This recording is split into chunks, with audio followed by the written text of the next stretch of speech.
This is St. Louis Cardinals baseball, and baseball this afternoon is presented by Academy Sports and Outdoors.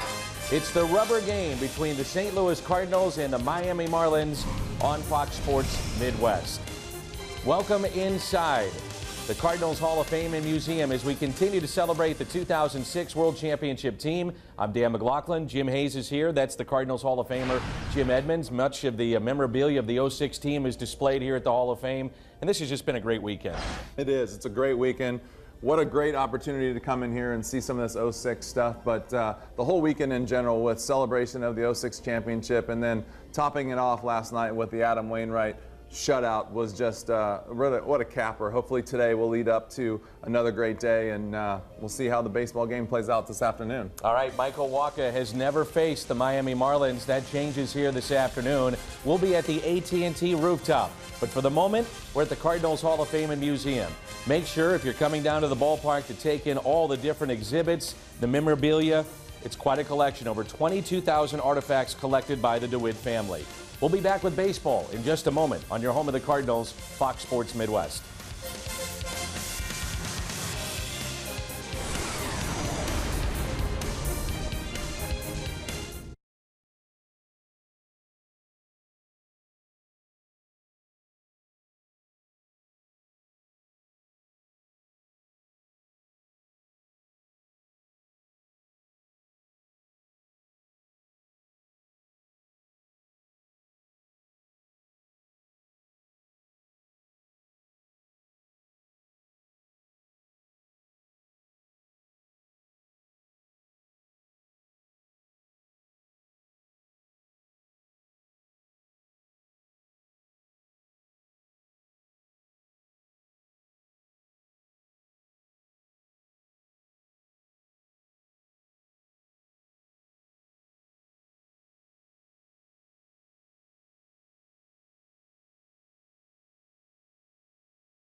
He did it again.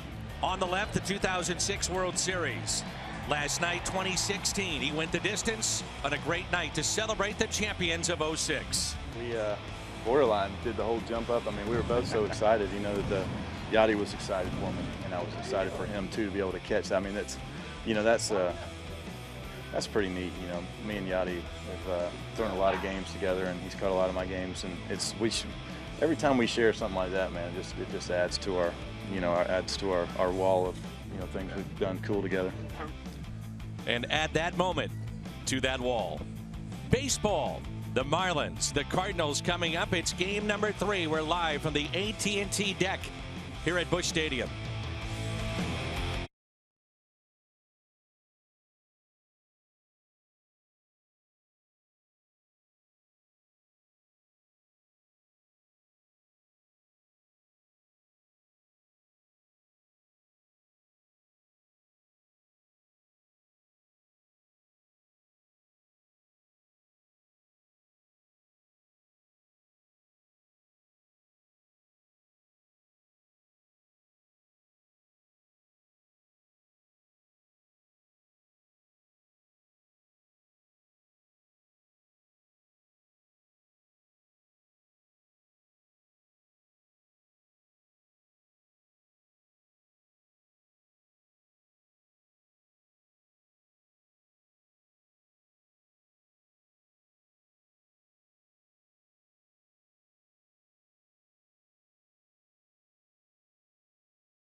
To you by Budweiser.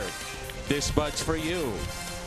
By Chevrolet. Visit your local Mid-America Chevy dealer for great prices on the all-new 2016 Malibu. And by Menards. Save big money at Menards on all your home improvement needs. Well, sometimes you look at a Little League game and it feels like you're watching Little League baseball in a Major League game. You never know. That's the crazy aspect of this game.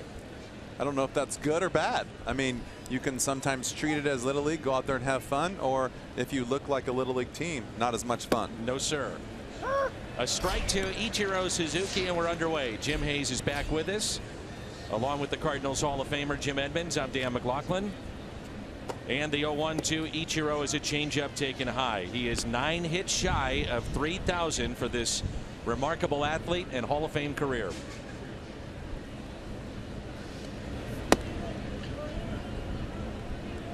Michael Wacha, 19th start of the year, 77th start of his career.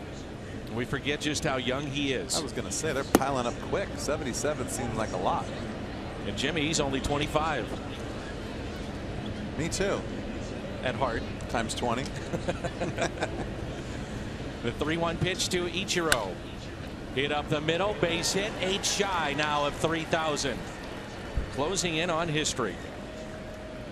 I think it's really cool that we just get a chance to see, even though be nice to see number 3,000, but just being really close to it, actually getting to see him right before him coming through St. Louis, I think it's pretty cool. Suzuki, Prado, Yelich, Stanton, Dietrich, Kelly, Mathis, Echeverria, and Conley, the starting 9 for Don Mattingly's club. Mentioned the story last night with every hitter that he passes getting closer to hit number 3,000. Ichiro Suzuki understands a unique aspect of that individual's history in the game.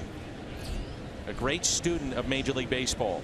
Here's Martin Prado and a strike. That's Alberto Rosario who's behind the plate. And we've talked about it throughout the last couple of nights. Neither team runs a lot, and Rosario is known as a catch and throw guy. In 11 years in the minor leagues, threw out 42% of base stealers as Yadi gets the afternoon off.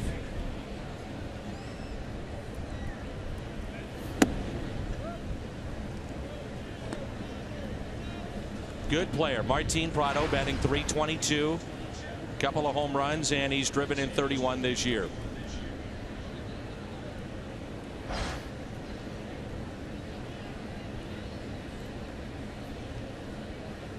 Even at the age of 42, a threat to steal. The 1-1. Fly ball lifted into right field. There's Stephen Piscotty, makes the catch. And there's one away. You asked the question yesterday. After they show us where our beautiful seats are today, if they can find us. There we are. It's a long way from home. The AT rooftop. What do you think? I like it. I like it up here. I like it more with the fans and the other fans. So the human being fans. The human being fans and the fans that keep us that cool. are keeping us slightly air conditioned. But I was going to say about Michael Wacha, it's another one of those things we talked about yesterday with Adam. You watch early to see where his control is and his sharpness. You kind of know what you're going to get. Might not be the end result by looking at the first inning, but it's one of those things you look for, see how good his mechanics are today, how sharp his pitches are, if he's missing where he's supposed to miss, and he's keeping the ball down most of the time and elevate when he needs to. So one thing about his changeup is this is Yelich at the plate. It's talking here about Michael Wacha. You see that good movement, late movement down in the zone is what you're, I think, specifically looking for. Yeah, you don't want to see the changeup float and stay on the same plane, and that's really been one of his battles this year with mechanics, is getting that downward angle back on his fastball and his changeup. You see it's a little bit better. It might have been a little bit of a cutter, but you just want to see the ball go down coming out of his hand, and it's a big deal, and it doesn't sound like much, but it makes a huge deal. And you can see right there, changeup in the air, our keys to the game today. Getting that changeup down in the zone and using it to get ground balls. And a fly ball that's lifted down the left field line. Grichuk giving chase. He's over and makes the catch. That was a fair ball. So the Toyota key to the game changes in the air.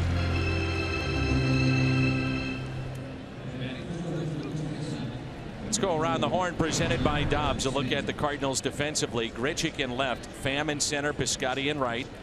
Peralta, Diaz, Jerko, Matt Holliday at first had the night off in game 2, and Rosario is behind the plate. And here's Giancarlo Stanton. You were such a great hitter in your day. As you watch Stanton, what do you see? You know, do you see hands? Is he stiff? Is he a kind of guy that obviously can get away with just the raw power? What do you see with Giancarlo Stanton? I see a few different things. I see when he's going good, he's really athletic. He gets down in there a little bit right there, using his body and his hands. I like the fact that he really doesn't overswing a whole lot. You see that in batting practice. You can see here it's a really good aggressive swing, and that's more out of control than we've seen him in the last couple of days. But other times you can see him stand up and try to be a little too mechanical, and he doesn't get good plate coverage. And you know, he's going to get the best of the best when the guys are out on the mound. He's the one guy on that team they don't want to get beat by. So I like what I see, and I was going to ask you what you thought, because obviously we saw him make 2 spectacular plays yesterday in the outfield. So pretty good all-around player. Agile, can run, strong. I've had the chance to visit with him on multiple occasions, and he always goes back when we're talking about football and how football really helped him in the game of baseball with agility, running, being able to play every day, the toughness of that sport, how it translates to this sport. Good pitch. There's that downward movement and a strikeout for Michael Wacha. So the Marlins strand a runner. We move to the bottom of the first. No score as we're coming to you from the AT rooftop.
And the Cardinals again with a different lineup here today. Tommy Pham will lead things off, followed by Aledmys Diaz, then Piscotty here in the first inning. And Pham 5 for 8 in this series. First game back after the break, couple of home runs. A disappointing loss in game 1. And a curtain call to boot. There's the breaking ball that he laced into center. We talked about the adjustments he has made from at bat to at bat, in particular with the breaking ball, and also the great speed that he's shown in this series as well. Really, the adjustments are just not over swinging on the fastball to give yourself a chance to make good contact on the breaking ball. 1 ball, 1 strike. Pham hitting .302 with this good series. He's jumped above 300, 5 home runs. He's driven in 7. They talk about Conley throwing across his body and having a sneaky fastball. 19 starts this year, 6-5, 94 strikeouts on the year. As Pham lifts a fly ball into right field. There's Giancarlo Stanton.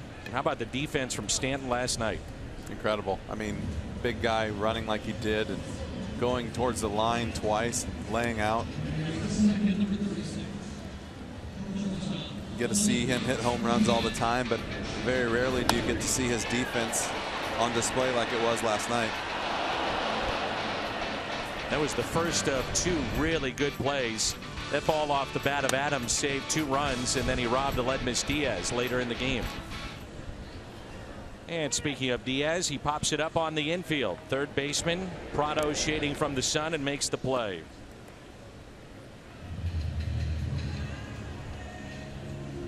Hyundai pitch arsenal on the lefty Conley. Fastball, slider, and change. Get a lot of fastballs, equal amount of sliders and changeups, and he throws the slider and the changeup to both sides of the plate. So something unusual with a lefty is lefty. You don't see a whole lot of changeups out of those guys, and it's a very unique pitch for a left-hander to be able to do that. So 2 outs and a strike to Piscotty. Why is that? Why are lefties reluctant to throw a changeup to a lefty? I think it's being done more often, but I just think it's the way the game has always been. It's amazing too, because you face a really good pitcher and you go as a left-hander. It's a totally different game than it is a right-hander, and so righty's got to worry about, let's say against the right-hander, fastball, slider, maybe sometimes curveball, and then the lefty's got to worry about the fastball, curveball, and the change. You eliminate the slider, and that's slowly starting to change. First strikeout in a 1-2-3 inning for Adam Conley.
Just across the street from the ballpark, and we have a special rooftop ticket deal for you. This is for $60 It's all inclusive. The 23rd, the 24th, and the 25th against the Mets. And then the 26th, 27th, 28th, and 29th of September against the Reds. Just go to cardinals.com/TV. $60, all you can eat and drink. Cardinals.com/TV. I'll be honest with you, this is a lot better seating than I would have thought from being across the street. I mean, we're not much different than the left field stands. Nope. Look at that movement on that changeup there at 82 miles an hour to Dietrich. Real good movement. Missouri Lottery Fox tracks. Ooh, nasty. A little crossfire and then down. Same pitch, ground ball, taken there by Holiday to Waka for the out. We talked about it in spring training. What are the biggest adjustments that Holiday has to make from going from left field to first base? I think basically just being prepared every pitch. You can see here there's not a lot of movement. And the one thing that I always went back to is it's really easy because you really just have to catch the ball.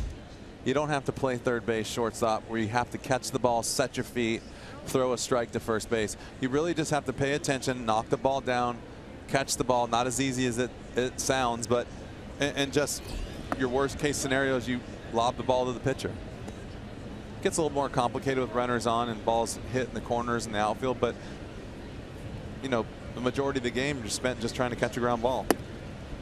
This is Don Kelly at the plate. We've had a lot of fans ask us about Jose Oquendo, who, by the way, will not return to the Cardinals this year. Hope to see him next season.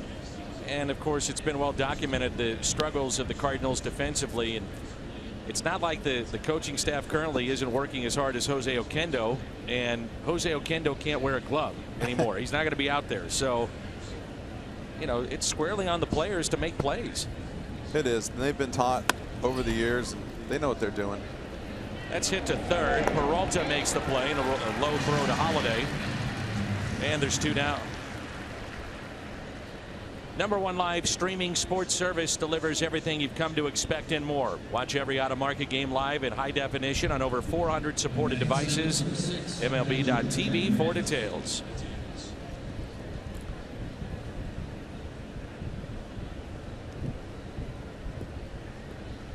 So that's the monitor. That's Jimmy's monitor. That's Jimmy's iPad. As I knock that down as he talks to family and friends across the country. I have my tape in case you talk too much. Wasn't expecting that. Me neither. It just popped up right there. Base hit by Mathis, and it brings in the 8th place hitter, Echeverria. That's funny. You talk about Matt Holliday, and we say, like, you just really have to pay attention, catch a ground ball, lob the ball to the pitcher, covering once in a while. And then as soon as we say that, one of the things that you take for granted is the throw from third or short. And the hardest thing, I think, the timing of stretching to the ball. And if you stretch too early, we saw a little bit of it right there where the bad throw can really get you out of balance. You're locked in, you're committed. Stuck. Yeah. And you really do. And it could really make you look bad really easy by getting out there a little too quick. And that's something actually that I sat over there with him on the small field in spring training because I had done it, and there were coaches and I wanted to listen, but it was one of those things that you try to help him with because that ends up becoming a really uncomfortable situation, and it's something you just don't think about.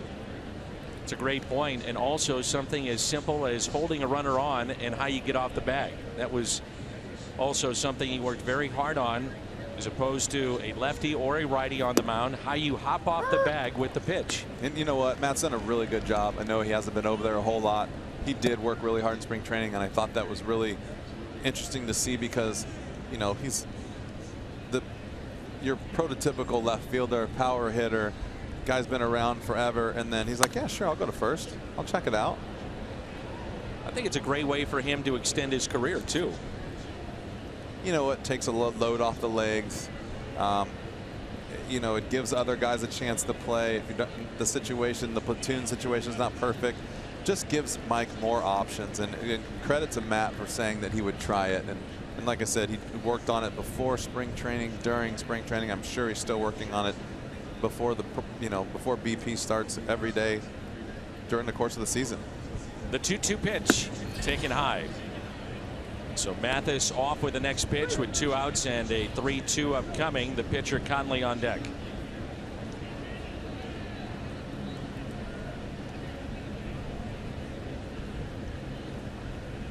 It's always a question too, should you play behind with a 3-2? You know the runner does go, and it's a ground ball hit left side. Peralta makes the play. So the Marlins strand their second runner of the afternoon. We're coming to you from the AT rooftop, having some fun on this Sunday afternoon.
Last night for the Cardinals and Adam Wainwright. With more on that, let's check in with Jim. And Jimmy, it's great to have you back. Great to be back, Danny. You could watch Adam Wainwright this morning and see he was still feeling very good about his handiwork last night. Closing out last night's game like he did in 06, only last night in the form of a 3-hit shutout. He told me, quote, "I just wanted to finish the game in 06 style." He said it was symbolic to me. He gave a little point to his ex-teammates after the final out. He told me they were a big part of last night. I wanted to salute them. He told me his phone blew up with texts after the game from members of the 06 team. He said, quote, "I hadn't seen half those guys probably since 2006, but what we accomplished created a very special bond, and it also created a very special night for the fans. A lot of fun to watch." No doubt about it. Special night for my partner as well. Part of that 06 championship team, Jim Edmonds. And there's a look at Yadier Molina. And back in 06, we forget, he had 19 hits in that postseason run for the Cardinals. Only 24 at the time. And I've talked to Adam Wainwright about the great at-bat with the bases loaded, 9th inning NLCS, game on the line against Carlos Beltran. Eventually, the famous pitch, the curveball, struck him out. He said, "I know everybody points to that pitch." He said, but Yadi called a first pitch changeup. And he said no one, including Beltran, was expecting that pitch at that time with the bases loaded. Rookie closer on the mound. He said fastball, went with the changeup, set the tone of the entire at bat. Two really young guys as the batter, and they go out there in the biggest game of the year and keep inventing ways to get guys out. It's so impressive. Swing and a miss by Holiday. 2 balls, 2 strikes. I'm sure you had the chance to catch up with a lot of former friends of that team, and everybody took the picture before the game. What a great moment that was too. Yeah, it was a lot of fun. It was good to see guys. And Holiday lifts a high fly ball out to deep right. Stanton back. That's gone into the Cardinal bullpen. Opposite field home run. The strength of Matt Holiday makes it 1-0 St. Louis.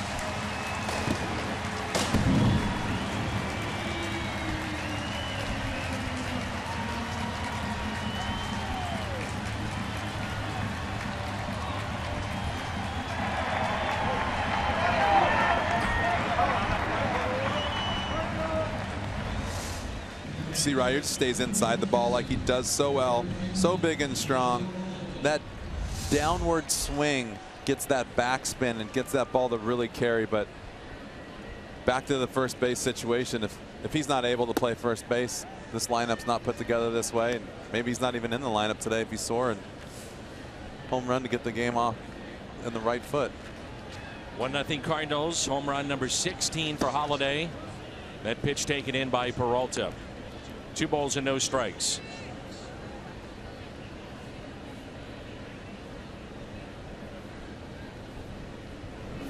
Talked a little bit about this last night, but you get yourself and Anthony Reyes and Jeff Weaver. Scott Rowland last night was in the booth, and hearing the players talk about the 06 team now with just freedom.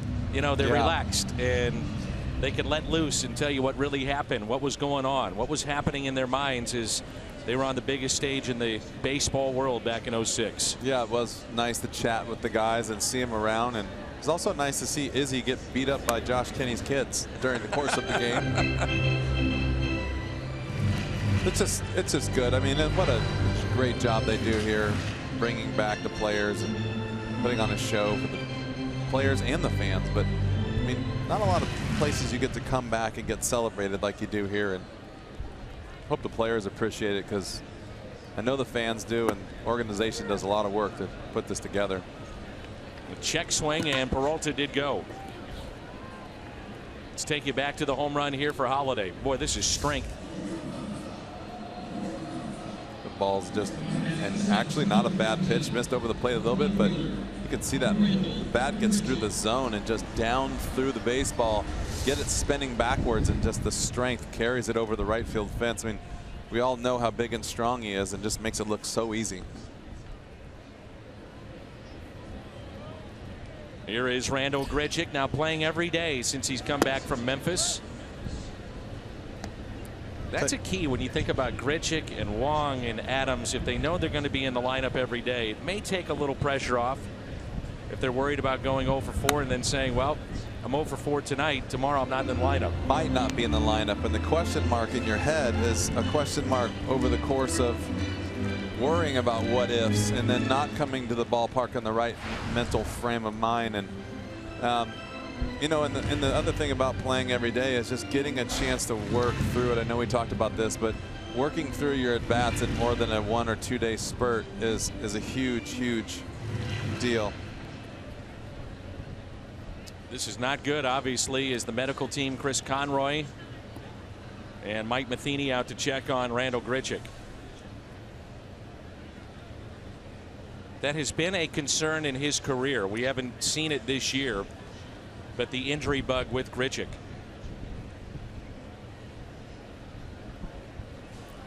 Take a look at the last swing.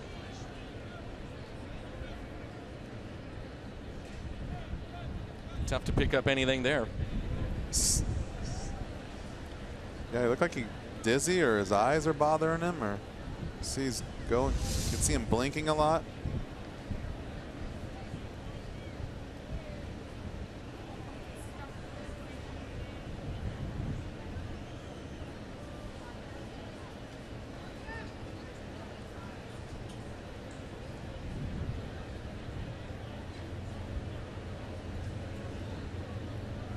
If he's not picking up the baseball and it is a eyesight or vision issue, good luck trying to hit at this level. Yeah, no kidding. Maybe you need some potato chips. Man.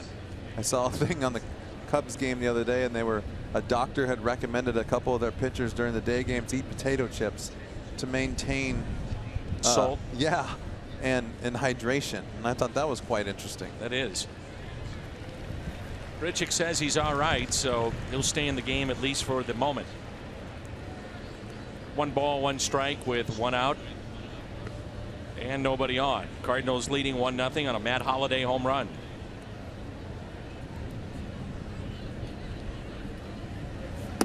Inside. It's not what you needed if you can't see very well. A little late reaction maybe.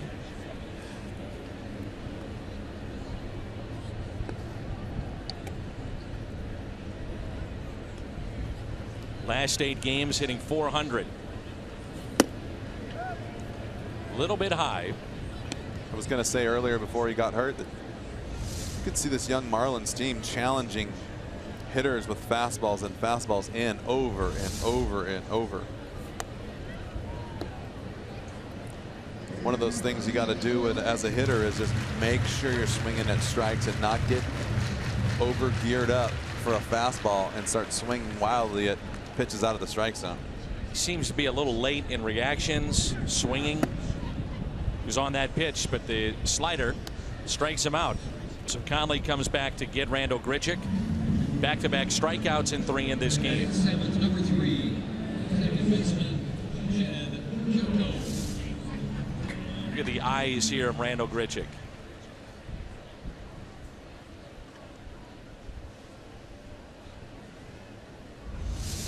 See if he stays in the game, and it brings in Jed Jerko. Jerko lifts a high fly ball out to center. Ichiro is spun around, but he'll make the catch on the track. The Cardinals get a home run. Number 16 from Holiday. He's driven in 53. 1-0 after 2.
Cardinals baseball is brought to you by Academy Sports and Outdoors. Right stuff, low price every day.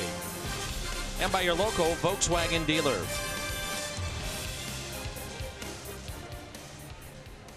From the AT rooftop, Cardinals.com/TV. Those $60 seats, August 23rd through the 25th and September 26th through the 29th. All you can eat buffet, full service bar. Free admission to the Cardinals Museum. We were there today, and it's a great stop for any Cardinal fan. Full buffet, action stations, ballpark fare, and more. Cardinals.com/TV. They're enjoying the air conditioning aspect of this ticket as well. All the great food that is offered here at the ballpark from the AT rooftop.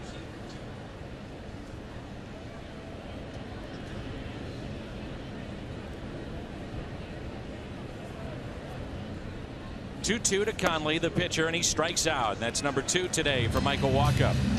By the way, Randal Grichuk did stay in the game. He's in left field. May have been a little dizzy or a vision issue, but whatever the case, he's still in the game. Fans can purchase a special Bud Bash themed ticket to get a Brad Thompson bobblehead. That's Tuesday. VIP Bud Bash ticket for an exclusive pregame event with Brad in the Budweiser Bowtie Bar. And tickets are at Cardinals.com/BudBash. The strike to Ichiro, who singled back in the first. 8 hits shy of 3,000.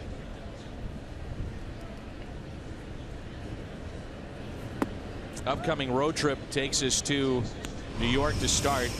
Then we head to Miami, and there'll be 4 games there against the Marlins, and who knows, may see history. Little chopper that is foul. I would assume, Jimmy, you probably wouldn't teach your kids to hit this way, but boy, does it work for Ichiro. It does. And you know what's really funny you say that? Go back to my son.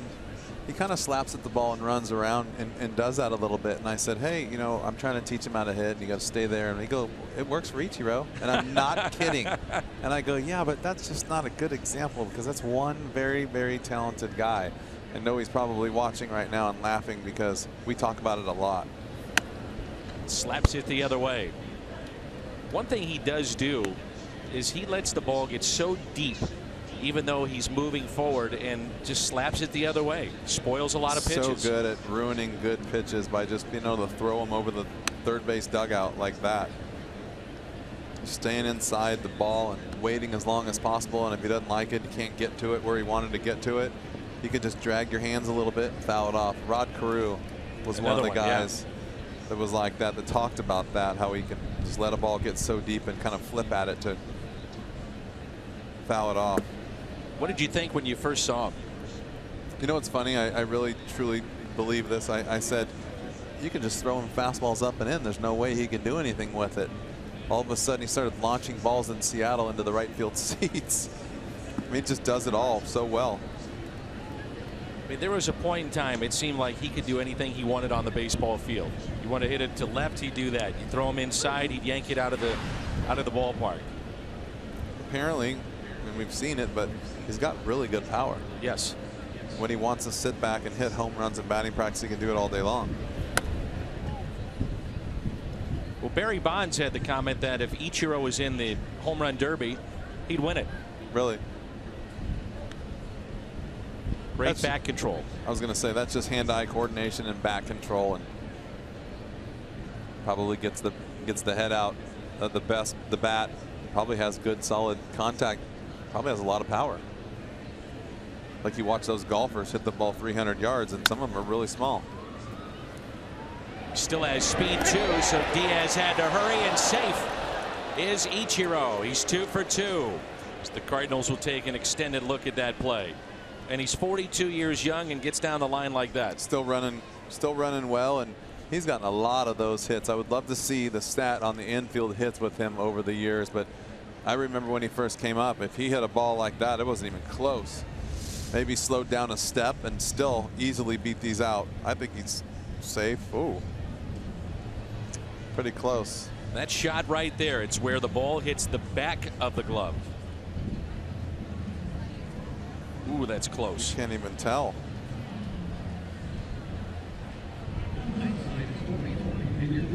Wow.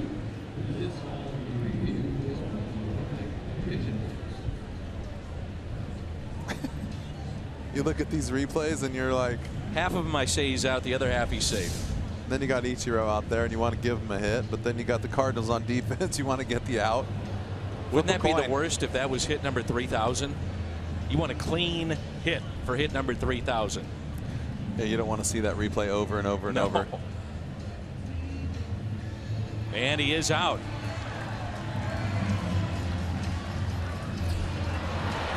So the call is overturned. Ichiro's looking at the replay on the big screen. Didn't even see them call him out. Wasn't even paying attention. I'll give the umpires credit on this one. That was made quickly on a play that was not routine. No, tough to look at. Sometimes it's the easiest plays and you're saying, why are we waiting for this? Why is it taking so long? And that play was tough and they got it done quickly. So Ichiro is out, the quick hands, and transfer by Diaz, and now it brings in Martin Prado.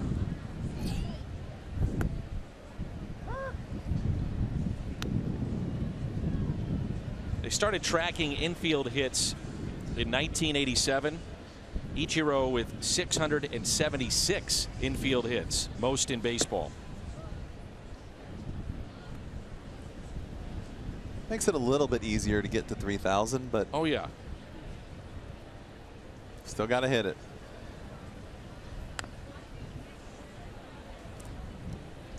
Well, you have the infield hits, the threat of a bunt, speed creates some of those hits. Prado fly to right his first time up.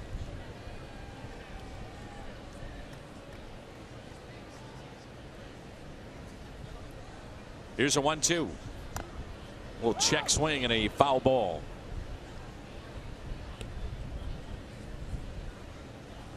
Here over at the AT rooftop as you get another look. They have the pregame parties as well with a DJ and open bar, and they do that before every game. The buffet opens up 2.5 hours prior to the first pitch. Sunday brunches, the Cardinals Hall of Fame and Museum.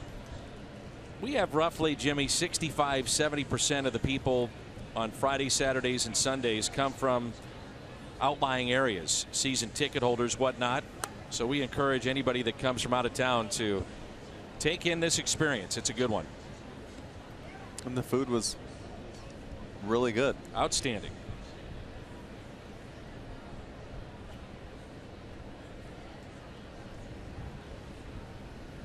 The 2-2 pitch to Prado.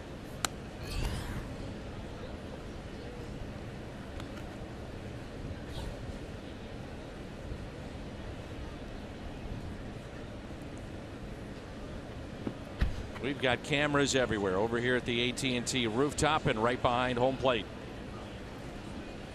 The 2-2 pitch. Hit out of play. Some camera angles you can't even see the ball. It's going so fast. Does give you an idea of the speed of the game. That pitch at 93.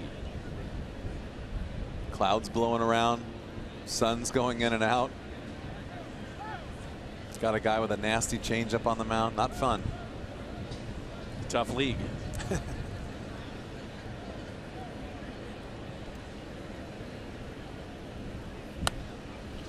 And that's it out of play.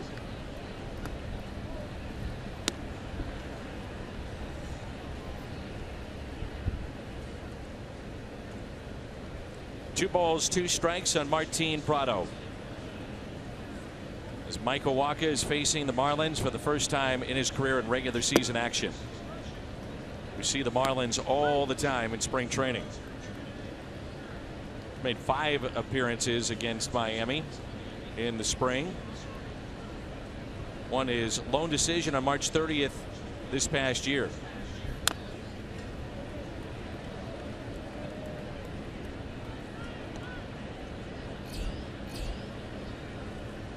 $11 pitches in the at-bat.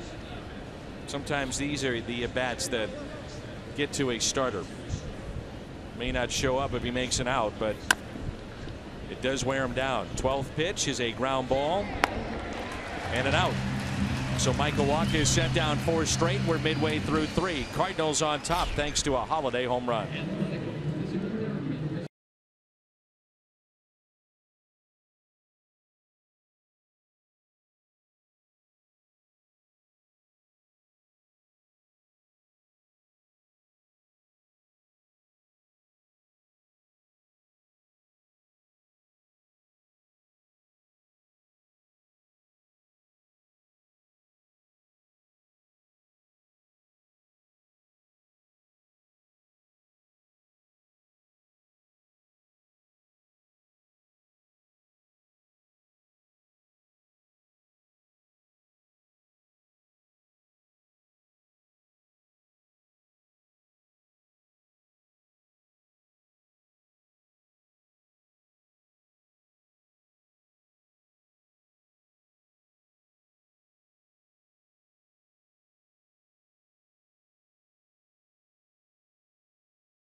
Only available at McDonald's. What do you think it's like for the Marlins when they come through St. Louis just one time? And here it is, a blistering hot Sunday afternoon, mid-90s, and there's over 40,000 people here. And it's no disrespect to the Marlins organization, but they're not playing in front of 40,000. What do you think it's like for their players? I think it's actually really cool. I mean, I think that it probably one of the reasons why they play so well on the road. Get a little charge of energy. Sure. Like to be in front of fans, and it doesn't matter, you know, especially when you're here, the respect. I mean, you saw they give Stanton a big ovation for the plays that he made the other day. Ichiro an ovation for coming to the plate. I mean, players understand even when you're on the road, you're not getting screamed at for 9 innings. It's a great place to play. The atmosphere is second to none. And all the 06 guys said that. For some of them that moved on to different places, and I found it really interesting last night. This is Rosario at the plate.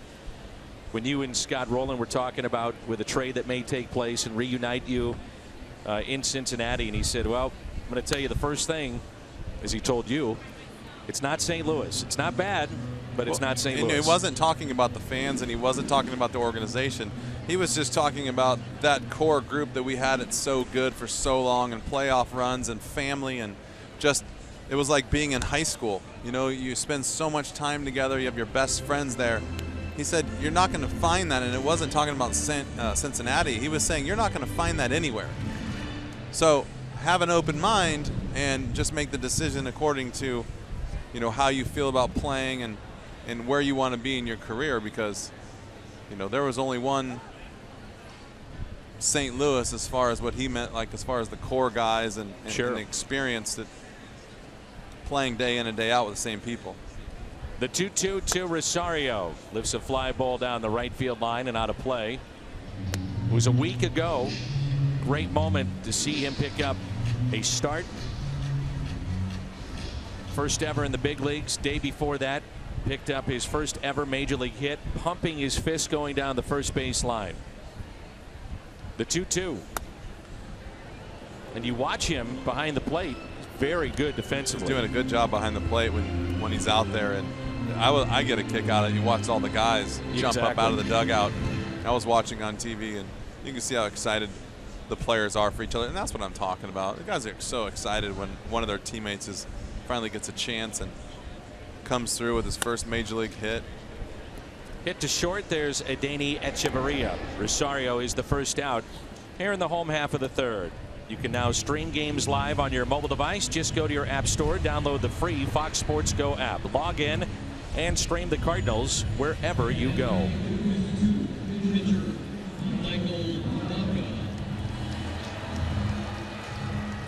Here's Michael Wacha hitting .032 this year.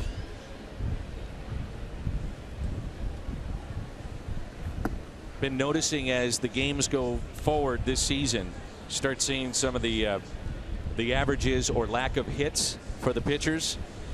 Different game here in the National League. It doesn't show up as much. You know, first couple of months, guy may have a couple of hits and 15, 18 at bats, and okay, that's the pitcher.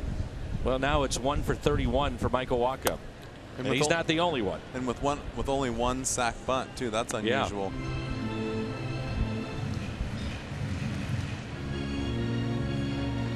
I think some days when these guys are throwing out here in the day games and it's hot, they just as soon rather get back in the dugout and get ready to pitch. But that ego will take over sometimes, and you want to help yourself at the plate. But also, the other 4 guys are in there.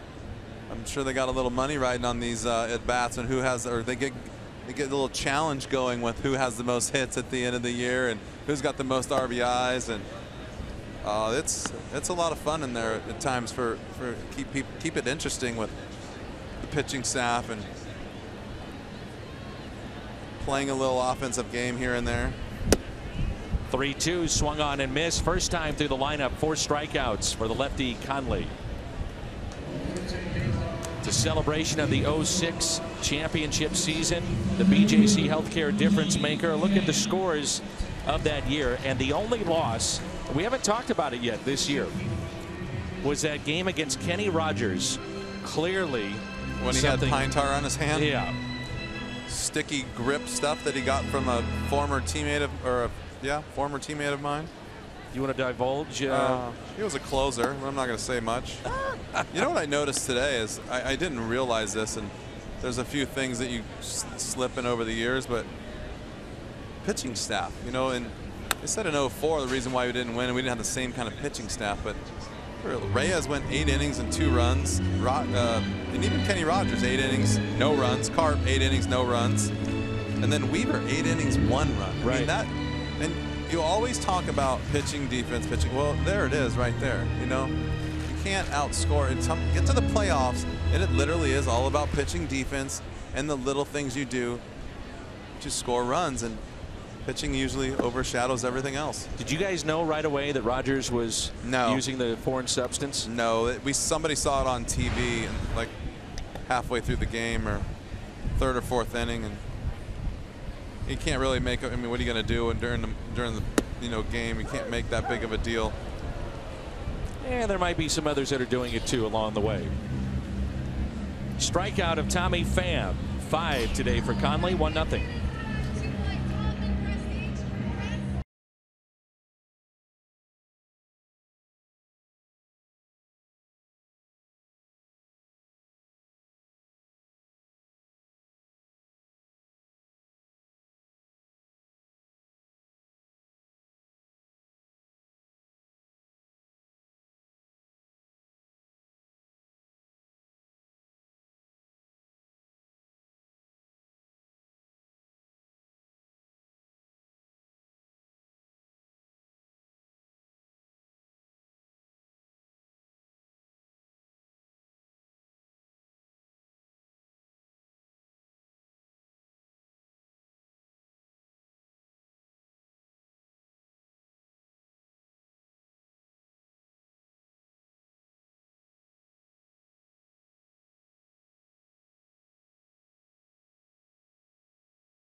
Game as well, and the Cardinals ran into a Detroit team that struggled just catching and throwing the baseball. They committed 8 errors in the 5 games, and 5 were committed by the pitching staff of the Tigers. That may have won the MVP right there for David Eckstein. I'll tell you what, that first bunt, sacrifice bunt, that is exactly what not to do as a pitcher when you're fielding your position. He caught that ball, didn't take a step, didn't move, and just tried to flip it over. I mean, there's too much going on to throw that ball accurately over there without doing it the right way. That's a line shot to Holiday for the out. Was it talked about amongst the players that, hey, just put the ball in play? Maybe we bunt a little bit more to see if we can't get more of this luck going our way. No, not really, but it was funny as I'm watching that, and I can remember thinking in my head or yelling out loud, they did it again. Guys were yelling, he threw it away again. It was bizarre, unbelievable to watch, to be a part of. I mean, take it any way you can get it, but it really, I mean, that saying was being screamed out of our dugout in amazement of how the defense was playing for the Detroit Tigers. And you don't hear a lot about momentum in the game of baseball, but you guys come off the thrilling 7 games with the Mets and go right into the World Series, where Detroit had swept their league championship series and had a week to wait. And I think it did play a factor in that series, unquestionably. I think it definitely can. I think you can get flat, but you know, a lot of those plays that you see are just flat out bad baseball. I mean, yeah, that Fernando Rodney play, I mean, that's just basic, you know, PFP 101 right there. You pick up the ball, you step towards first, and you throw it. The hardest thing, I think, even doing a lot of pitching when I was a youngster, is when you're throwing the ball as hard as you can to home plate over and over and over, to pick up a baseball and kind of lob it over to first is probably one of the toughest things to do for a pitcher. That pitch was up in the zone and absolutely hammered by Stanton, as he'll trot into second base with a double. I'm sure Michael Wacha is saying, I'm lucky it's not out of the ballpark. That one stayed up in the zone. It's a changeup that, like you said, stayed up there and didn't get on top of it. So a guy like Stanton.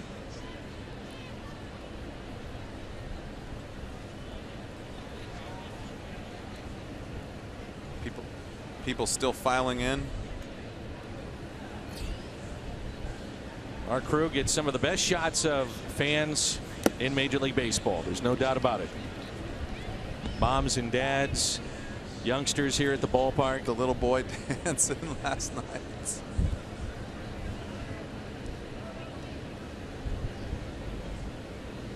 Jason Isringhausen dealing with Josh Kenny's kids. Oh, that was the best part of the night. You know, Izzy texted me and said he's upset we didn't interview him. So if he's listening and at the ballpark, we'd love to have him up here. And two, he said we were too tough on him. We were tough on him. We were ripping on him. We weren't ripping on the all-time saves leader in Cardinals history. We were ripping on him. It's only hearsay. He knows we wouldn't be ripping on him. I thought we were giving him a lot of credit for dealing with those young children. Tell you what, he's a big teddy bear, and he's a great dad.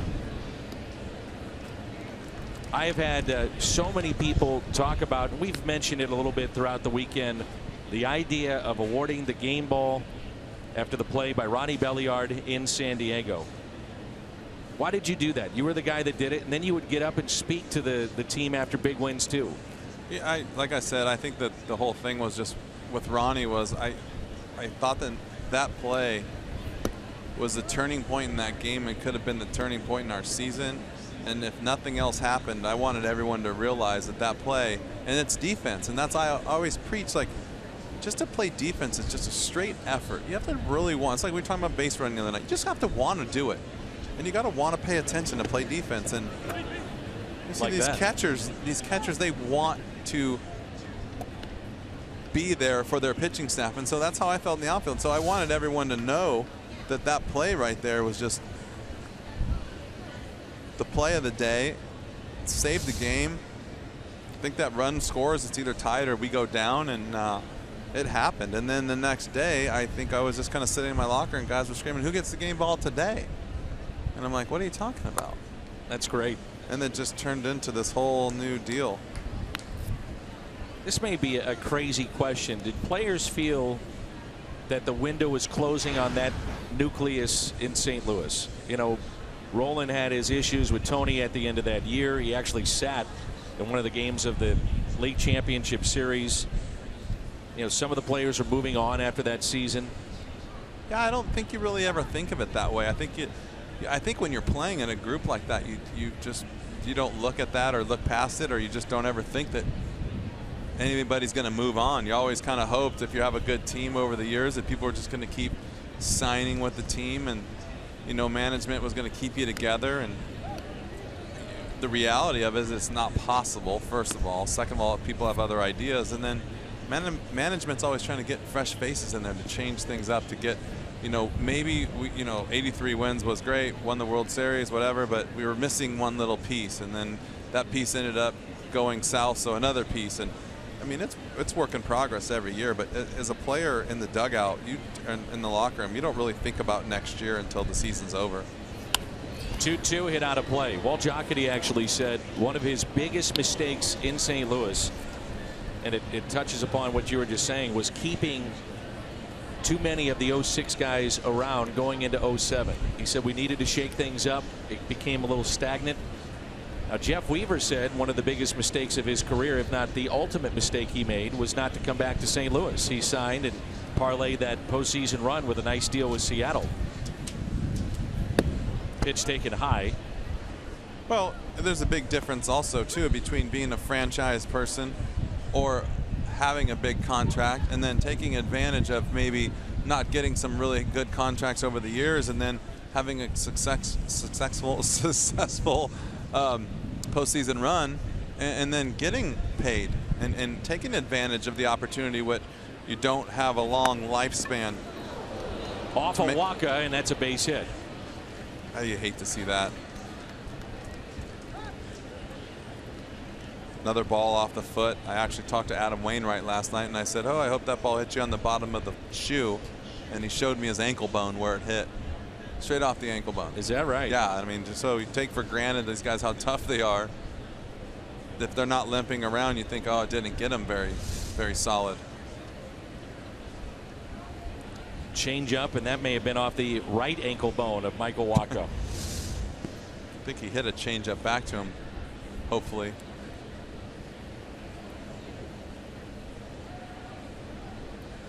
So the ball that was hit yesterday that went back almost got Kohler in the head. We had the Wainwright line drive, as you mentioned, now off his ankle bone, and now this one for Michael Waka, and the umpire that was hit, Chad Fairchild, on the right forearm the other night. Waka says he's all right. This could be a destructive game at times. Tell you what, those, we've all seen them. Those line drives back up the middle are one of the scariest things that I watched during the course of the season. It is uncomfortable. Were you with us at the time when Chris Young was hit by Pujols in San Diego? Yes. That was scary. I think so. I think you were too. Standing on the top step when Encarnacion got hit. A lot of fans have asked about Juan and where Juan is at this point, and fans wanted to see him for this 06 celebration. And I know many inside the Cardinals organization, including the former players, tried to reach out to him and find out about his whereabouts and what's happening now. And at this point, we're not really sure. I do know that he has been still experiencing difficulties with the eye and a little bit of a concussion syndrome, and just not comfortable. I think he's never regained anything normal out of that eye, and I think maybe he's just better off with keeping to himself. He was a quiet guy anyways, and it didn't surprise me that he was not here. I'll tell you that much. So runners at first and third. Don Kelly at the plate. Walker would love the ground ball here and get a double play.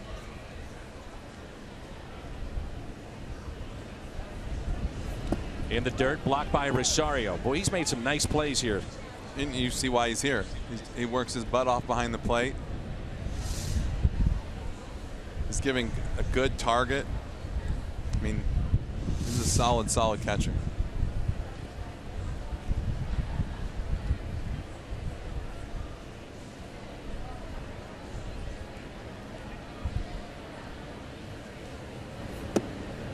Change up in the zone. You always think about when a pitcher is hit left or right leg, plant leg, push off leg, how that may affect him in his delivery to the plate. In this case with Walker, it was off the right ankle. Change up again and a foul ball.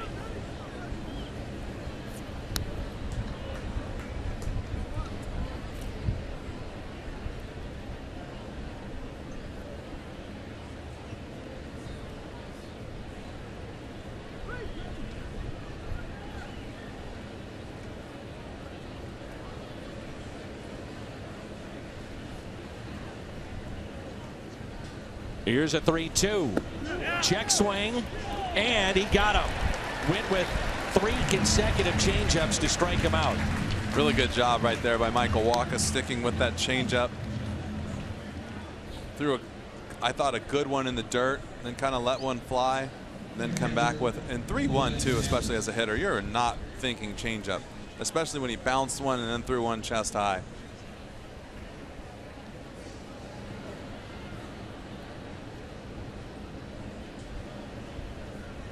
And as a hitter, you never think you went, and then you do. You throw in your bat anyways. Frustrated.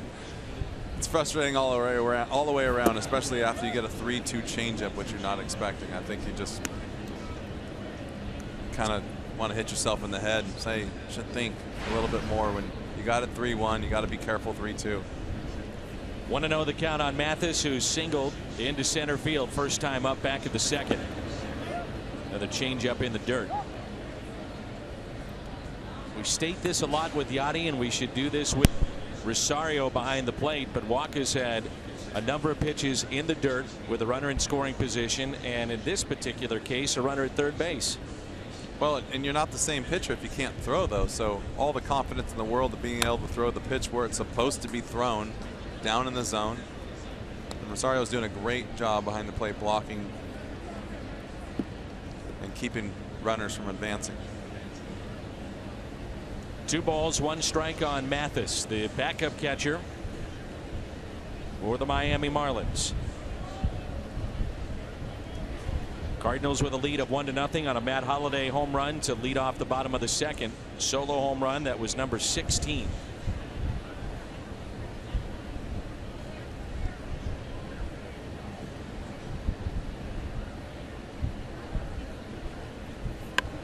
Bunting and a beauty. Wow. How about that on a 2-1 with runners at first and third? He drops down a bunt, drives in Stanton, and that ties the game at 1-1. He's 2 for 2. Trying to take advantage of the situation right there, knowing tough Michael Wacha's on the mound and runs might be hard to come by. And look how deep the third baseman is. All he has to do is just get it down. It's a really smart play. So runners at first and second, tie ball game 1-1. And Danny Echeverria grounded out to third, first time up.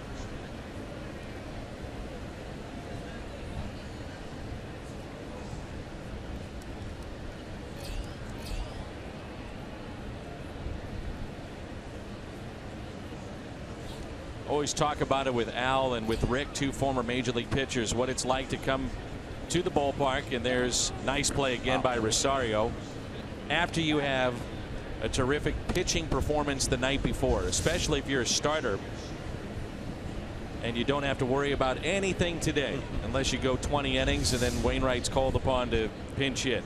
He's got to be riding a cloud 9 right about now after that game. Pretty good feeling, but most of these guys nowadays, they work pretty hard 4 days a week, and especially the day after, trying to get some of that lactic acid out of their body and out of their arm. And so it is fun to come to the ballpark, but it's very short-lived for a lot of these guys. They're never stop working. 2 outs, 2 on. And that play by Rosario keeps 1 man in scoring position, and that's it out of play. 1 ball, 1 strike.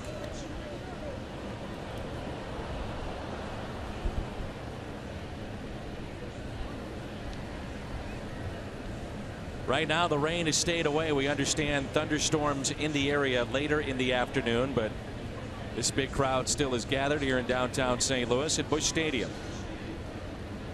And the 1-1. Rosario couldn't block that one, and runners advance to second and third.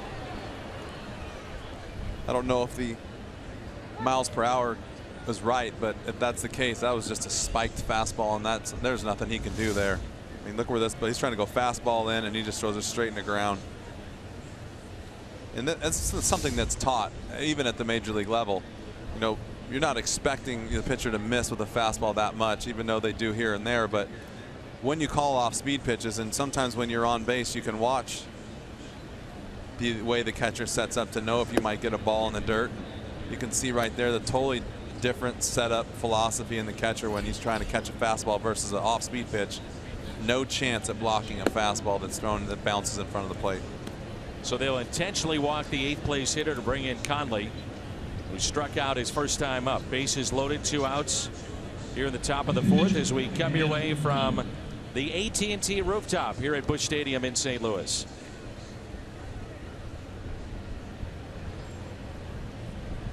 Over 300 tickets available for every game. All-you-can-eat buffet, full-service bar, free admission to the Cardinals Museum.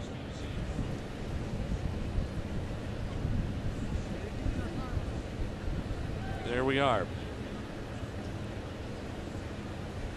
If you've been to Wrigley Field, had a ticket to the rooftops, this is a better view.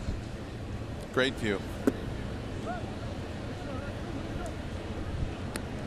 Especially if you have a fan at your feet. Or 2. Well, Michael Wacha just wants to get out of this inning, get Conley, and then settle back in this game. 1-0 pitch. There it is. 1 ball, 1 strike. Much better. You can tell. You can see the first or a couple pitches prior to that. He looked like he was a little too quick to the plate. Sometimes when you're too quick, your foot hits the ground, your arm's not ready. The ball can either usually spike it, but when the arm's going down too fast, you're just throwing the ball straight in the ground, and you got to slow down, even though it's hot. With the bases loaded, you take a breath, start over. He made it a good adjustment right there. 1-2 the count. Michael is struck out 3 today. 1 walk. That was the intentional pass to Echeverria. The 1-2, and he struck him out. Held on to by Rosario. Marlins pick up a run. We're tied 1-1.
Holiday 1-1 our score.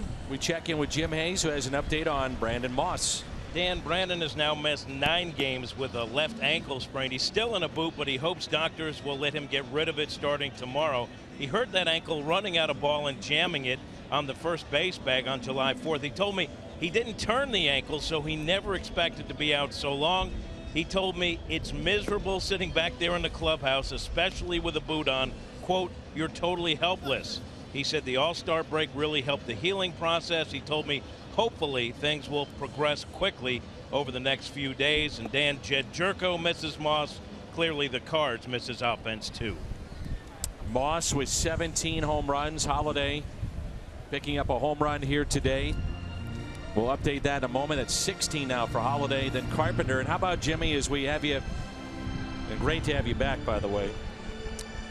The update with Matt Carpenter. Where do we stand right now with the Cardinals All-Star second baseman? The last I heard is they want to be very patient, and before they start putting him back into baseball activities, this is the last I heard. They just want him to rest, and they just want him to make sure that that oblique area is sound before they start moving him forward. Hopefully we'll get another update within another couple days. I know the Cardinals didn't want to keep giving updates because they didn't want to set a time frame for the return of Matt Carpenter and then have it not be accurate. So they're being very cautious with the information, Dan. All right, Jimmy, thanks. Did you ever have an oblique issue? At the end of my career, and I was just going to say that's really nice, accurate information, and nice to have the cat back. Always. But that oblique is nothing to mess with. I mean, It's a weird deal injury, too. but it's also a weird injury because it comes out of nowhere. Yeah. Do you remember when Albert got hurt? Oh yeah. All he did was turn to run after a foul ball. Well, I hurt mine in Milwaukee in 2010 on a check swing. There's a leadoff walk to Diaz. 12,000 kids on July 24th, 15 and under, entering with a ticket, receive their own limited edition Cardinals Bear. Compliments of Build-A-Bear Workshop. Don't forget to visit the Build-A-Bear Workshop and their new store now located in the Ford Plaza. Info at cardinals.com/promotions. Doesn't seem to be a big deal, but we always hear about the oblique with all types of sports, whether it's hockey, basketball, football, and in baseball, as much as you have to rotate, especially in a swing, it's something that you don't want to have, don't want to mess with it. Well, you got to think about even just running and swinging. It's obvious that that's a big part of it, but even just running, I mean, anytime you're even twisting, arms moving, and just your core. I mean, everybody talks about, everyone's trying to get in shape these days, and anytime you go to the gym, you hear the people talking about the core, and that's just one of those muscles that's just right in the middle of your core, and you cannot do anything without that. Piscotty struck out his first time up. I tore my oblique, and we all know it's the muscles on the side and around the rib cage area, and I flew in to St. Louis as it was pretty bad, and I saw Dr. Paletta, and he said I had never seen oblique muscles the size of mine, because he said the way I hit is always just twisting and turning, with just no legs, no momentum. It was just one of those with the spread out stance, but you don't realize how much those come into play. It's popped up, and Kelly, with the wind swirling here at the ballpark, makes the catch. Holiday with home run number 16, RBI number 53 as he led off the second inning. You've seen that so many times over the years. Opposite field, the great strength to go that way for Matt Holliday. That wasn't something I was bragging about, but I was just stressing how, for a baseball player, it's something that it is an injury that you have, because the torque is so much day in and day out, and it's just like having a big biceps or big legs or whatever it is that you have. They get so strong and so big that they come into play a lot more. Second baseman Dietrich wants it. Diaz back to the bag at first, and Holliday is out number 2. With us being here at the AT rooftop, I know how hungry you always get. You're always saying about the 7th inning we need food. I may lose you by about inning number 5. Yeah. But the wind's blowing nice. You get a good smell of the food that's actually coming out of the doorway, but then you can almost smell all of the food coming from the stadium. So, about that 3-hour window, I start to get hungry, and we obviously don't eat in the first inning. So, about around the 7th inning that's fair. That's fair judgment. You got an oh yeah bar that you steal out of the clubhouse every now and then. Thank you, Pete Prenzi. He's a master at keeping the players hydrated and fed, and the nutrition and weight training, and I sneak in there every now and then and ask him for some help. How about every game you work? No, well, I got to go down and say hi, but he's very, very generous with his nutritional items. Very accommodating. Pete's the best. Been here a long time. Every day's a record. That's right. I'll tell you what, those people in your career over time that, no joke, that you wouldn't be the same person without him. He's one of those guys. Runner goes Diaz, and he is safe as that ball scoots out of the glove of Dietrich. Looked like he would have been out. Taking a chance, and he puts himself in scoring position. It was an awkward slide. I think he caught second baseman Dietrich off guard. Watch the slide here. Like, he went to tag him, the leg wasn't there. Had to go reach for him. Would have been out. Dietrich actually looked at the second base umpire as if to say, why are you calling him safe? Didn't realize the ball had escaped the glove. As Peralta swings and misses, evens it up at 1 ball and 1 strike. You know, back to the Pete Prenzi deal. I mean, a guy like that is so knowledgeable about keeping you on the field, and then you have the trainers and the doctors. Barry Weinberg was my trainer most of the time. Greg's here now. He's at the end of my career, and then, I mean, now Adam is here. But those guys work so hard to keep 25 guys on the field, and it's just, you get so close with some of these guys. Good friends with Barry. He was my trainer forever.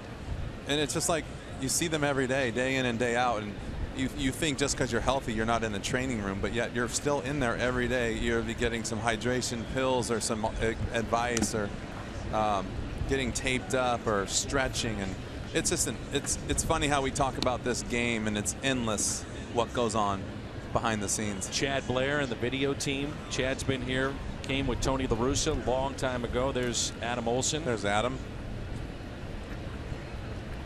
Mark Walsh and Ernie and Rip Rowland, his brother. It's without saying the guys in the clubhouse. I mean, it's funny. It's a massive team of people keeping 25 people healthy and happy.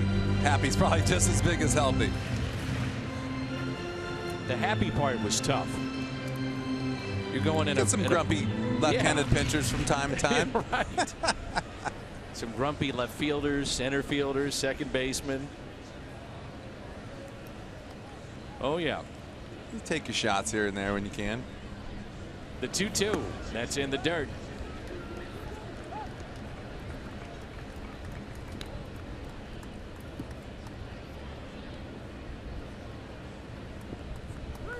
I mean it, though. You know, we sit up here and we talk so kindly about these people, but it really is. I mean, everybody knows what it's like to work with a group of people and office managers, things that can't possibly happen every day without everybody pulling on the same rope. And baseball is probably even more intense for that.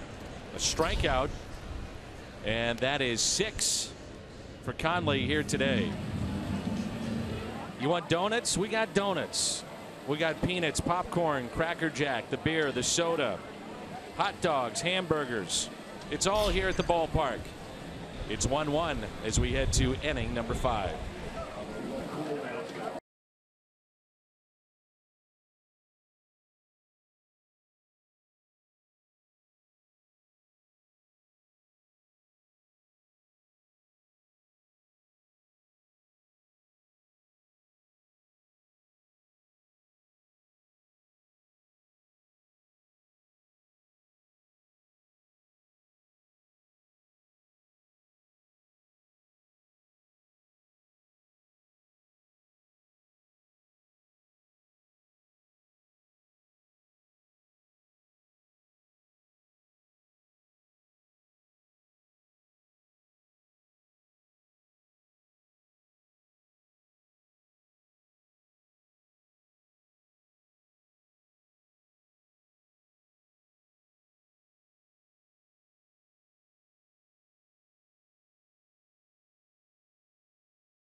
All right, Scotty, here is Ichiro Suzuki. Getting around that time, you start checking the standings, looking at what's happening in the wild card race, certainly for the Cardinals. That's why this next road trip is very big. Games with New York, games with Miami. Every road trip in the second half is a 3-city stop. Doesn't make it easy either. Nope. The Cardinals have played so well away from Busch Stadium, one of the oddities of this year, and struggled here at home. Maybe that'll be the answer to the problems. Just send the team out on the road for the majority of the second half and see what they can do. And that'll be a 4-pitch walk to Ichiro. So leadoff man is on. Garbage time with Katie Nolan has been called epic, witty, and refreshing. It's the future of sports television. Don't miss an all-new episode of the Emmy-winning sensation. That's right, Wednesdays, 10:30, only on FS1. Matt Bowman starts to throw. Cardinals clearly seeing something here in the last inning or so with Michael Wacha that's got their attention.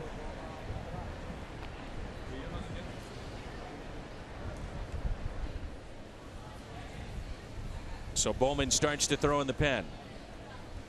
Wacha very sharp early on, then had a long fourth inning leadoff walk on 4 pitches to Ichiro. Takes a pretty sizable lead. Not running, and the pitch is taken upstairs by Martin Prado. Don't forget, I mean, it's not one of those days in the summer in August, but it's hot out there. And yep. It takes a toll, and I don't think a lot of, I always say this during the course of the year, and I think it goes more so for some of the pitchers, but that very first day that you pitch in the heat really can wear you out. I mean, the players get used to it a little bit quicker because they're out there every day. Into center, over Pham, and over the wall. So ground rule double off the bat of Prado, and runners at second and third with Ichiro at third base, Prado at second, and Christian Yelich at the plate, just out of the reach of Tommy Pham. That's not a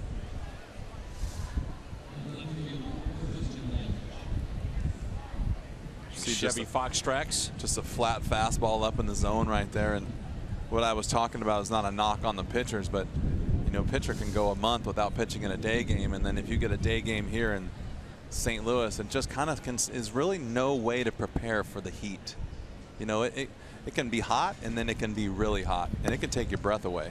I think it's going to be interesting to see what the Cardinals want to do here with Michael Wacha, how long that leash is here in the 5th inning if they had Bowman up right away. And the heart of the lineup coming up here for Miami. Runners at second and third. Yelich has lined out and flied out. Hits a ground ball. Diaz can't get there. That's into center field. 1 run is in. That's Ichiro. Here comes another.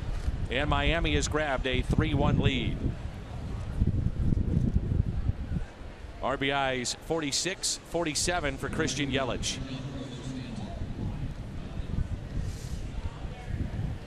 See just another kind of fastball. It got too much of the plate. Stayed kind of on the same plane, and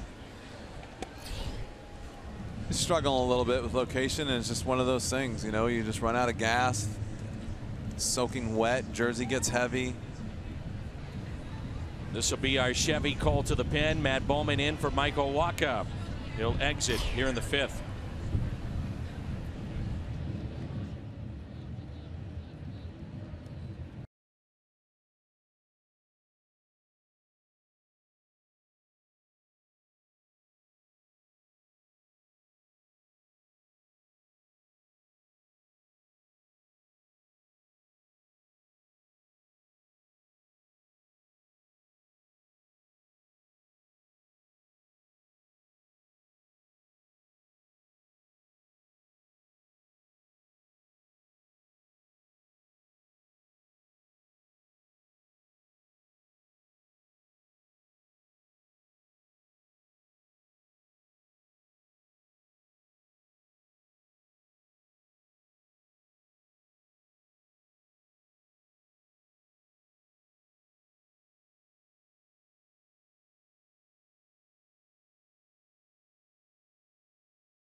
Here, overnight accommodations, weekend tickets to a home game, and a personalized Louisville Slugger bat, and a $25 food and beverage credit to Brewhouse or Red Kitchen and Bar. Book today at 655-1234, stlouisarch.hyatt.com.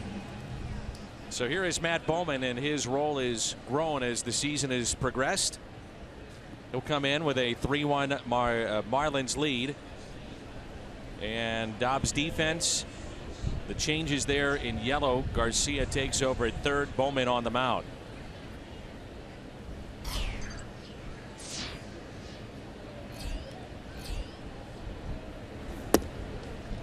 Fastball and a strike to Stanton. He's doubled and scored. That tied the game back in the fourth. And he struck out back in the first. Runner at first base is Christian Yelich. There's a broken bat. That's shattered. 2 strikes on Stanton. Wow. Ball just exploded in on his hands. Look at that. Oof. And he's still hanging on to the handle. Some kind of strong right there. It's ridiculous. Can honestly, and that's the difference between the maple and the ash too, is those bats just explode. A few years ago they wanted to do away with the maple bats because they were getting dangerous. Look at that. Here's the 0-2. There's concern as some of those bats would fly, and they look like swords when they're shattered. They are swords when they're flying. And some of those broken bats would wind up in the seats or hit an infielder. Here's a 1-2 pitch, and want to stay away. They do, and that just missed. Those bats then will be authenticated by Major League Baseball and sold. Man, that thing just exploded. You get asked all the time what happens with the balls that they throw out or the bats that break, and it's authenticated and then sold at various team stores. There's a strikeout of Stanton, looking for something else. Definitely looking for something else right there. You can see challenged him early, slider away, and then I think he thought he was going to get himself another slider. And that's just the one thing, the hardest thing about hitting is you got to try not to guess and think with the pitcher and just trust your eyes. And it's so hard to not get caught up in what, okay, well, I think he's going to try this and do this. And that's what we talk about when you get challenged a lot. You just think you're going to keep getting challenged, and vice versa. If you're a big, strong hitter, you think you're going to get slidered and curveball to death. Pitch taken low outside by Dietrich. Cardinals Hall of Famer Jim Edmonds, Dan McLaughlin. We're at the AT rooftop. Jim Hayes is here as well. Scott Warman, Al Rabowski. They will have the post-game show for you.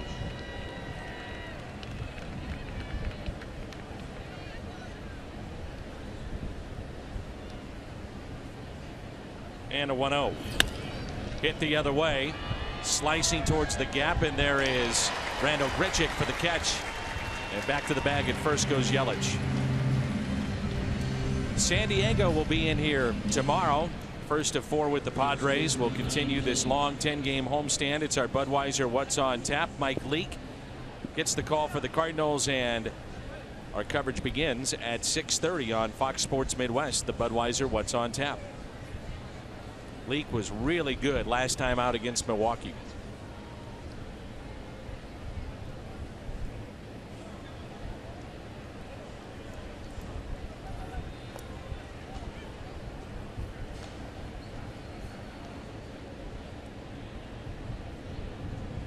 We're in the top of the 5th. 2 outs, runner at first. This is Don Kelly.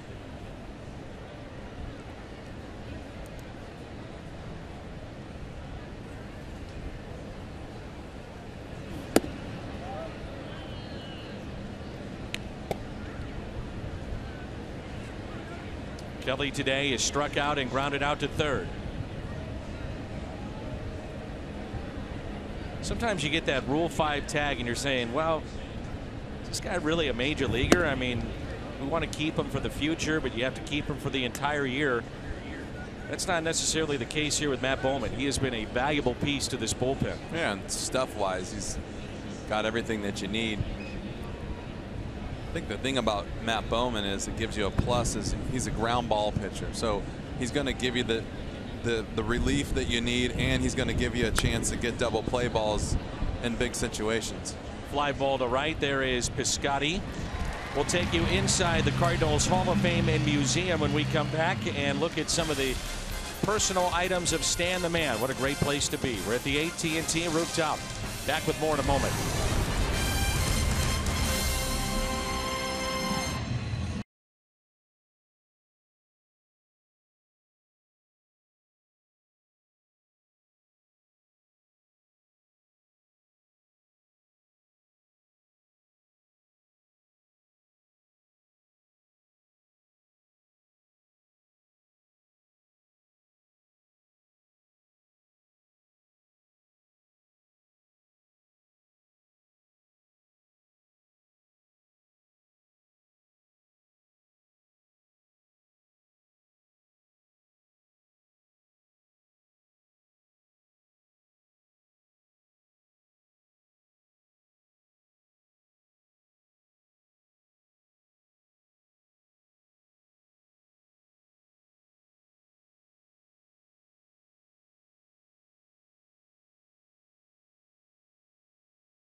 Autographs and memorabilia.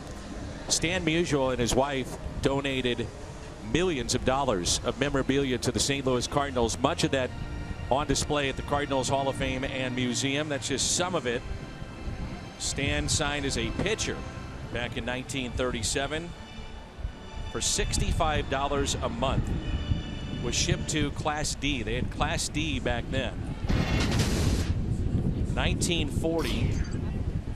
They knew he could hit, so he was in the outfield and was pitching. Suffered a shoulder injury when he was diving for a ball in center, and he jarred his left shoulder. They knew he could hit, though. Called up in 1941, hit close to 500 in the final month of the season.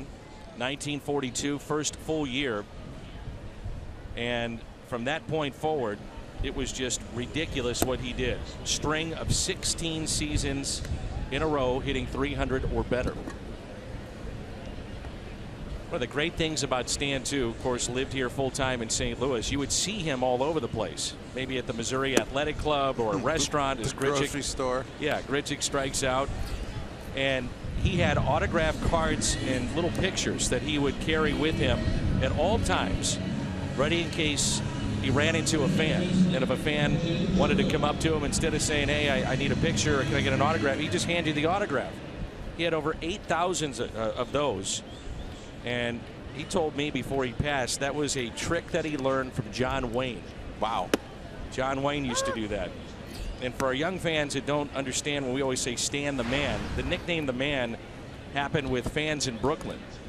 He was just tearing up Brooklyn. And they said, here comes that man again. That's why you had the nickname Stan the Man. And he did it for a long time as he picked up hit number 3,000 back in 1958, the day also that he became a first-time grandfather. Think about that. Wow. That's to the backstop. The great Stan the Man, and you can see those items, Cardinals Hall of Fame and Museum. I don't know if I've seen that in a long time. That almost looked like he did that on purpose.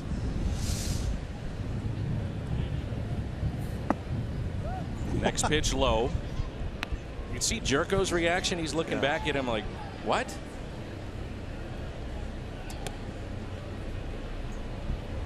Old Randy Johnson in the All-Star game.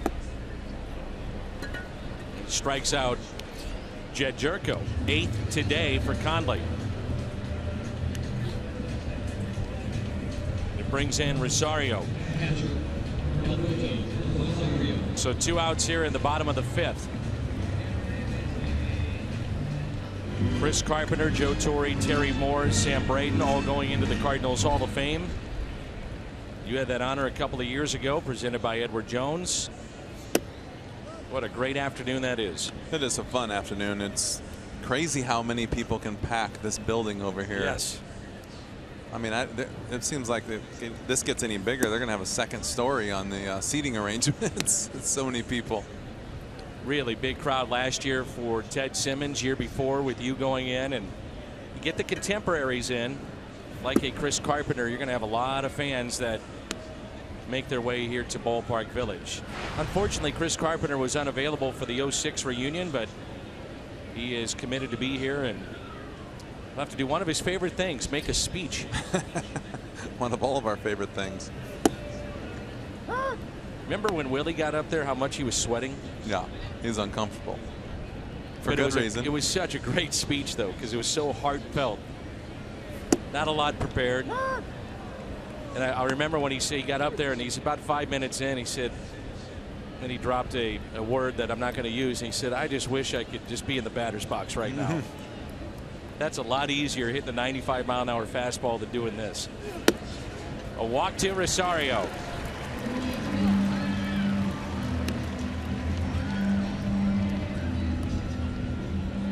Well, part of the double switch was to bring in Greg Garcia to play third base.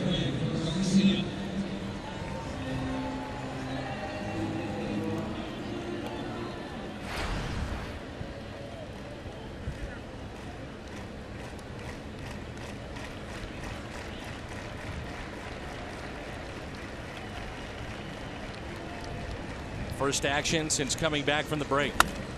Broken bat lifted down the left field line. This may drop, and it does. It's a base hit for Garcia. Rosario on his way to third.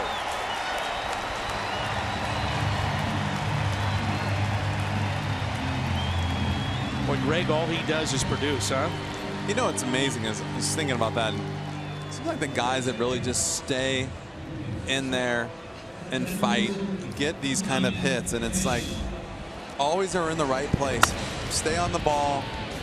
Stay through the ball, hit the ball at the end of the bat, battle. Even though that's the first pitch, that's just a Greg Garcia at bat who's just not trying to do too much. Got a nasty lefty on the mound, and he's just going up there swinging and making things happen. He's done a great job of that so far this year, and actually throughout his career, brief career. But I mean, you throw him out there, you're not really losing anything. His defense is great. He's play all those positions, and then you get him at the plate, and he's done nothing but succeed over and over and over. So runners at second and third. It's a double for Garcia. Here's Tommy Pham. A base hit could tie this game up.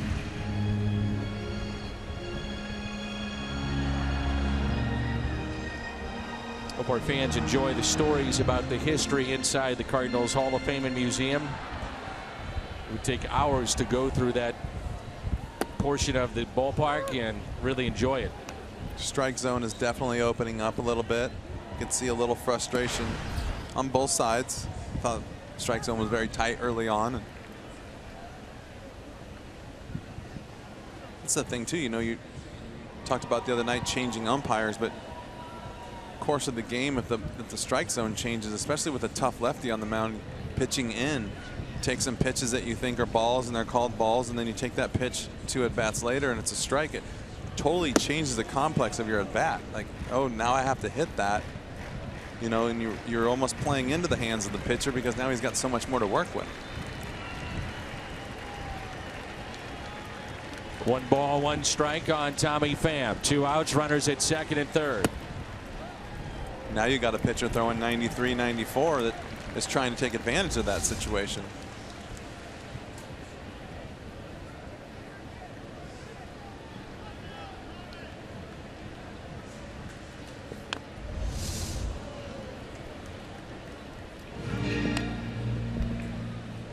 See the umpire talking a little bit. Did you get that a lot as a player as to why he called the strike, even though Pham didn't even look back? Yeah, sometimes. You know, sometimes he's just trying to look like he's trying to get comfortable in his mask. Probably got a mouthpiece in too, but yeah, you can look down and talk and just ask a quick question. You'll get a response. That ball gets away. And a run will score to cut the lead to 3-2. Rosario scores the second Cardinal run of the afternoon.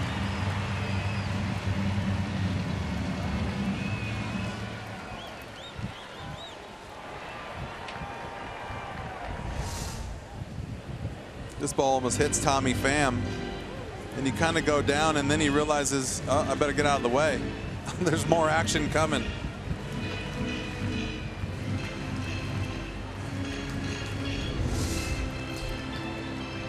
It's a pass ball charge to the catcher Mathis. Now the 3-2. Pham, a swing and a miss, and that's 9 strikeouts for Conley. We head to the 6th. Cardinals pick up a run. It's now 3-2.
Baseball brought to you by T-Mobile. Padres walk-off win with a balk in 10 innings against San Francisco. Hamels pitching well today at Chicago, and Johnny Cueto starts at San Diego. How about Cueto? 13-1 and on the road 8-0 this year. That's been a very good pickup for the San Francisco Giants. Our ball game here, 3-2. Matt Bowman, second inning of work. In relief of Michael Walkup. Set down the 3 that he saw, Stanton, Dietrich, and Kelly, and it's a strike to Mathis to start the 6th. You talked about yesterday about having a postseason that Yachty had and come out there the next year and just kind of take off into a career. What did Johnny Cueto traded over to Kansas City and then has a good postseason, and now look at him go. He talked about with Salvador Perez, his catcher in Kansas City, big guy, that he really struggled getting on the same page with him because he couldn't get down in the zone with a catcher that he was used to. And they also figured out by looking at video that was one issue that he had, but he was tipping pitches. They felt in the final month of the regular season he was tipping pitches and corrected that in postseason play. I've mentioned this a number of times that you are very good and adept at picking up tipping pitches. There's another ground ball. This one finds a hole into center field. So when you're doing that, number one, how do you do it? What are you specifically looking for? You're looking for anything. You're looking for consistencies in different pitches, whether it be movement in the glove, arm angle changing, glove angle changing. You're really looking for anything. I remember sometimes you could just see a finger wiggle, and then you would. So what I would do is I would watch everything that happened and then take the pitch and have the at bat, and then you just watch it over and over and over, and every now and then you'll pick up something different, and you'll think to yourself, okay, here comes something different. Would you pick it up live in the dugout, or Both. was it mostly on video? Both. A lot on video, but live a lot too. I picked up a slider on John Smoltz one day. I was just standing in the box and I was looking for a fastball, and he went up over his head and threw me a fastball, and then he went up over his head one day and moved his finger, and I took the pitch because I saw it was different and it was a slider, And then he went up over his head again, and I saw the finger move again, and I said, okay, I'm just going to look slider. And he threw me a slider and hit a double in the gap.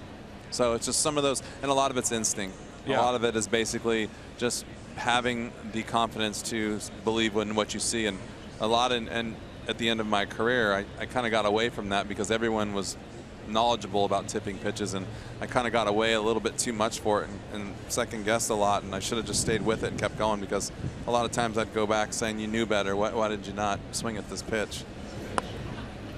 Bunt is down, but foul, and so Conley is out. Bowman gets his second strikeout.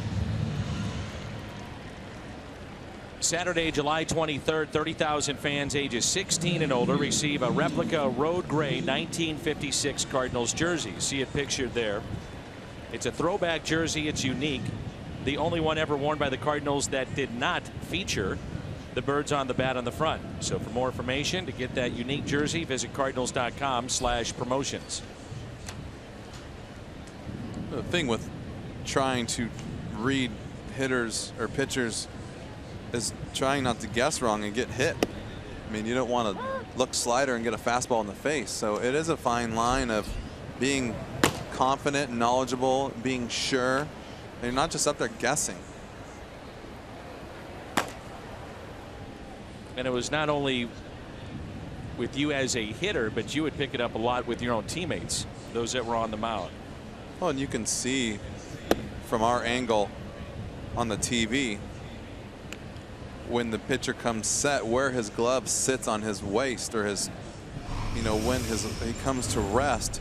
Is it at his belt? Is it below his belt sometimes, above his belt other times? And you can see that. And I had time to look and see and be able to relay information, especially when you have a guy like Adam Wainwright getting hit, or his curveball getting hit. He's a perfect example of a guy who wanted to know. He made the adjustment right there in the inning. And it's just one of those things, and as a pitcher you can't be so stubborn where you're just going to say, no, that's not the problem, because a lot of times it is. I don't think players do it as much today as they did back then, but I know the Toronto Blue Jays, when they were in their prime in the early 90s, they were good at it. They did it from second base. They did it everywhere. And I mean, if you're going to win and you're going to make that work and you win, I mean, why not stick with it? You may recall Yadier Molina, when he was 22, made a start in the World Series. David Ortiz was on deck and just coming into his own as a great player and hitter. There's another base hit by Ichiro, his second of the day, as Grichuk will get it back in quickly, and not quick enough as Ichiro picks up the double. But just to finish the thought, David Ortiz was on deck and was relaying signs to the hitter. And you may remember the confrontation that here's a 22-year-old Yadier Molina in the face of David Ortiz, had to be separated, and later we found out he felt that he was relaying signals from the on-deck circle. Yadi's not afraid to let you know that's, you know, you can do whatever you want till you get caught, and it's up to the team who's doing, or that's getting it taken advantage of, to stop it. And sometimes it's to the point where you verbally say something. Sometimes you put down curveball and you throw a fastball. It only takes one to be misguided, a misguided fastball up around the face or the chest when these guys looking breaking ball, to straighten out another team, and it doesn't go unnoticed, and it gets your attention really quick. Ichiro on base for the third time. This is Martin Prado, and it could have been 4 times. Initially ruled safe back in the third, Ichiro was, then it was overturned with replay. So now 7 hits shy of 3,000, and Prado trying to extend the 3-2 lead.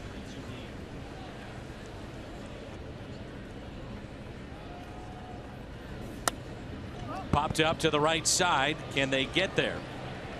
It's Piscotty in foul territory. So Bowman strands a couple, keeps it a 1-run Miami lead.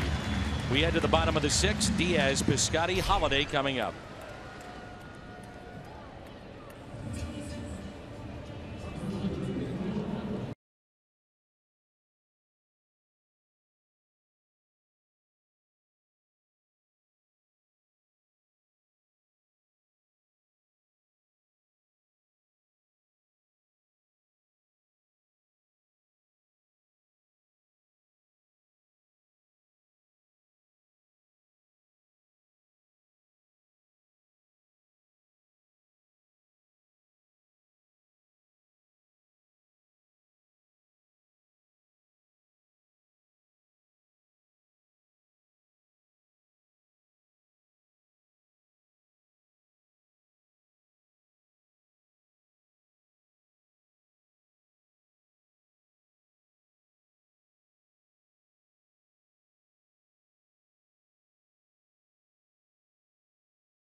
The scenes view of the Cardinals with news, features, and more. This week we profile pitcher Sam Tuivailala, and we'll talk with Hall of Famer Ozzie Smith in Redbird Reflections. Cardinals Insider brought to you by your Mid-America Chevy dealers. That's coming up after the postgame show on Fox Sports Midwest. Well, Cardinals trying to figure out Conley. St. Louis with just 2 hits. They've been out hit 9-2. They trail 3-2, and Conley has struck out 9 along the way. What's made him effective this afternoon? Well, I was just going to say, you can see he's using his pitches more early on in the game, which was still effective. He's throwing a lot of fastballs, speeding some guys up. He had a small zone to work with, I thought, in the beginning of the game, and now it's opened up a little bit. And now he's starting to use the earlier fastballs inside to speed guys up, and now throwing the changeup, getting people a little bit out in front, a little off balance. You can see his little herky-jerky motion, slinging it across his body. You can see some every now and then, if you pay attention, you can see the shoulders of the right-handers start to open up a little too early. Even here, little flinch with the waist, the belt area, the butt kind of goes out, because that's the first thing that kind of wants to leave when you want to get an inside fastball, and then you get a fastball away. There's no chance of swinging at it. There was. He went inside. And then he tried to make the adjustment and get out over the plate, and you get the fastball inside. That's what I'm talking about, when you got to do the best you can with really just not anticipating at the plate. 3-2 pitch. Diaz, a check swing and a foul ball. You can see right now he's kind of in between. Is it going to go out, coming in? And he's doing a good job of going in and out, change up. He's not really overthrowing his off-speed pitches because he doesn't need to. He's done enough by throwing fastballs inside consistently to get guys off balance.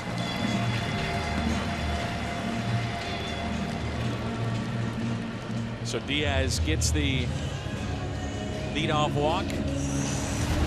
Our Lowe's home field advantage. Stephen Piscotty, RBI leaders at home this year. Piscotty with 28 of his 51 have been right here at Busch Stadium. Now we have a unique position. Chuck Hernandez out to visit, and the fact that we're at the AT&T rooftop, and Jimmy just told me something I didn't know and hadn't seen, and that was a runner going by us on Clark Street. Is Barraclaw, the former Cardinal minor leaguer, getting loose? And you're telling me that this guy runs every day? Every day that I've worked, I've seen him run by. Looks like face paint or a mask, some kind of ski cap. He looks like a robber, but dressed in red. Every day that I'm down here, I see him. Here, then he was there, then he was back over here. And then I'm telling you, I've seen him at night. I see him before I come in for a night game. I've seen him after a day game. I don't know if he's following me or he really does run every day. Piscotty out in front and pops it up into shallow right. And the catch made by Giancarlo Stanton. And Steven is 0 for 3, and it brings in Holiday, who is homered. Right there is when you wish you had your own little portable camera, so you can direct the attention of what the viewers at home or what we're actually getting to watch day in and day out. Very windy day here at the ballpark. Rain in the forecast for later. Hopefully it stays away and we'll get this in. 1 out runner at first. 3-2 game. Bottom of the 6th. And time is called. See if Diaz wants to do some running.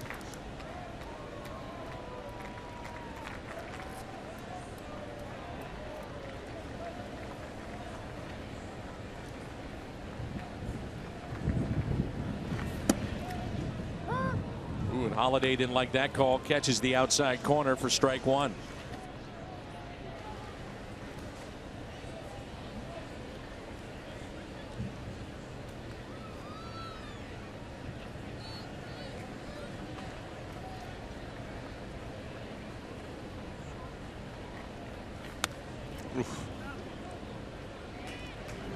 I'm dead serious about this. I'm being told it's the STL rally runner. There he is right there, going back the other way. He's got a backwards hat. It looks like he's got some red Beats headphones on. Yep, it's been confirmed. Nate Green, who runs the rooftop here, says every day, every home game, the rally runner is here. Here's the 0-2. Slowly hit. Can he beat it out? Glove by Echeverria. Base hit by Holiday as that ball gets away. And look at this. Diaz will score to make it a 3-3 game. Great hustle by Aledmys Diaz. The Cardinals are scoring runs in the oddest of ways here this afternoon.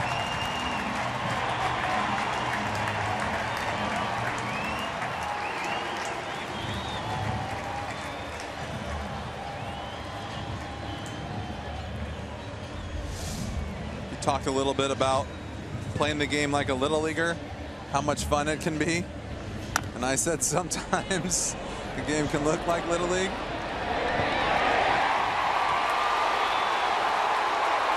Ball gets thrown around a few times. Diaz comes in, gets taken out by the catcher, and almost takes out the umpire. And there goes the rally runner right now. We're also told that on away games he rides his bike around the stadium. I'm telling you, I've seen him on away games doing the running. Don Mattingly waiting to officially have time called. Now he gets it. Well, Conley, he did just about everything he could in this game. He pitched really well.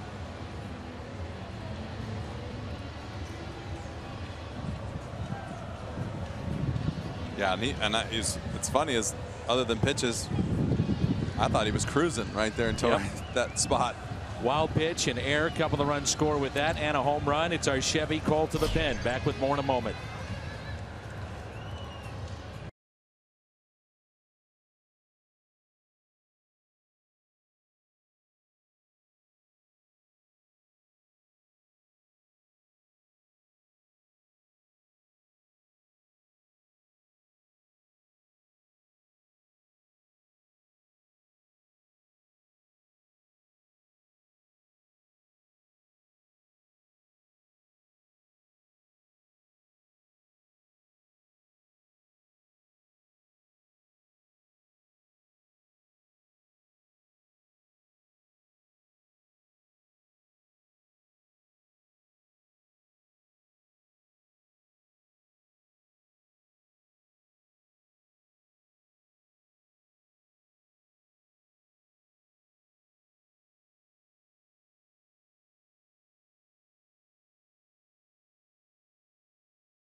So Conley out of the game, gives way to the right-hander Barraclough after the base hit by Holiday. 9 strikeouts, exits with a 3-3 score. Kyle Barraclough, he was part of the deal that brought in Steve Cishek a year ago. Cishek now the closer in Seattle. And Kyle has done a nice job. Hard thrower, Hyundai pitch arsenal, fastball, slider, and change.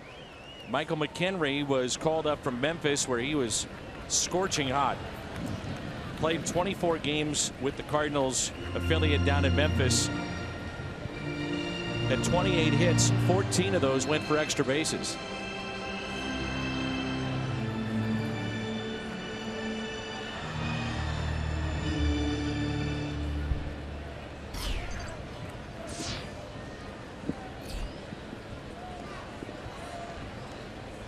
So McHenry at the plate, runner at second base, 1 out.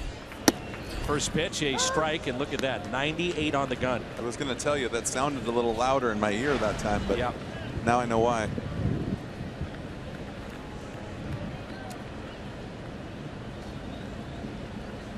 Saw McHenry with the Pirates and also the Rockies, and with the situation with Brian Pena, Rosario was called up, injury to Carpenter, and then that cleared a spot for McHenry. So 3 catchers on the 25-man roster, and McHenry is going to be used primarily as a pinch hitter.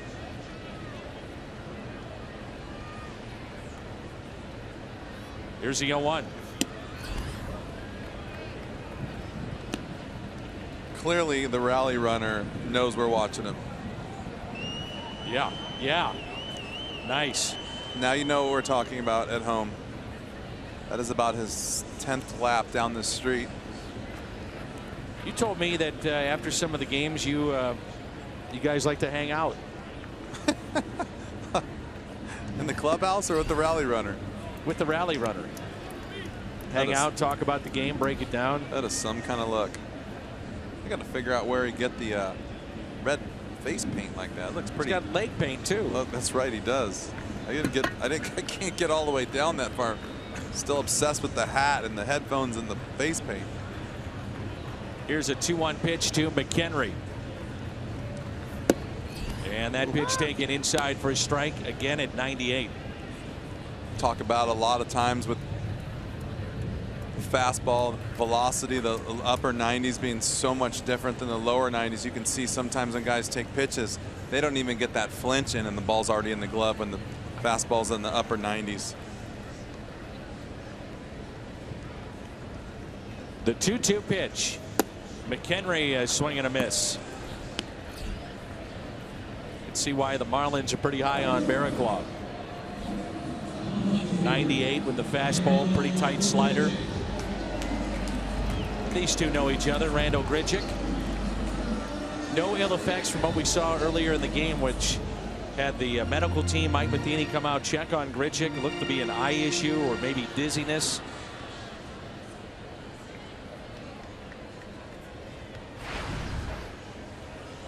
You know, sometimes it'd be that first really big swing of the day. Jerk your head around. Throw you a little off balance. Now Superman's here. What are we going to do next? You got to stand up and see this. Oh, I can see it. I've seen him before. Wowee. Thank you to our Fox bosses for allowing us to come over here and see what goes on behind the fences during the game. Yep, we're truly blessed. Here's the 0-1. Not many teams get the rally runner and Superman on the same street at the same time.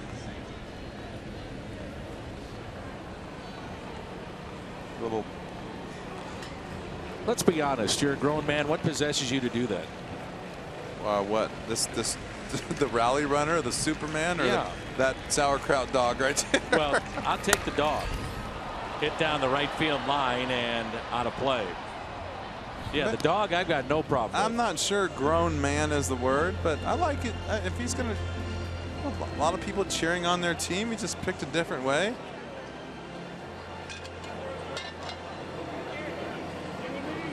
Guys are getting fist bumped by the Superman. I mean, seriously, the Man of Steel down here on Clark Street. Bring your kids down, get a picture. It's like the Hollywood Walk of Fame.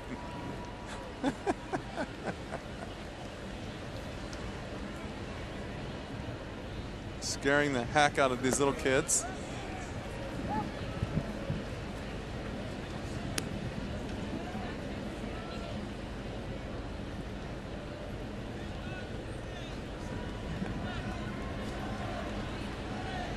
Two and two the count. Runner at second is Holiday.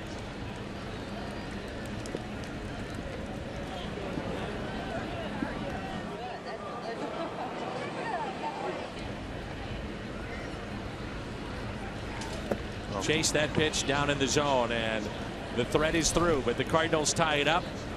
Put the ball in play. Good things happen. That's the case in this inning. We're tied at 3.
takes us to Jonathan Broxton, the right-hander for St. Louis.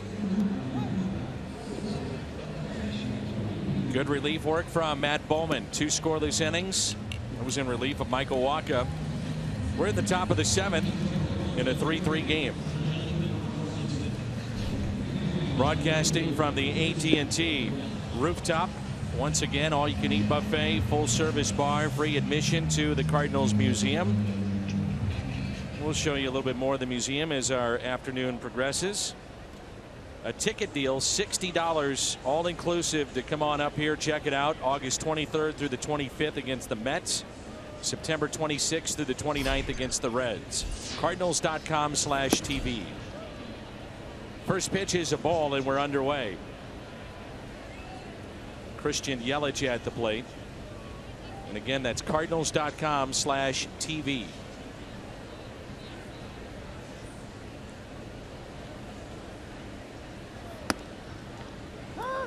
Same pitch. That one's a strike. 1 ball, 1 strike.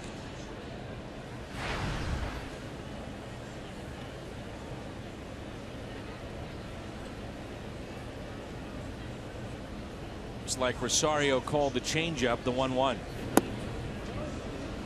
It was, and it just missed.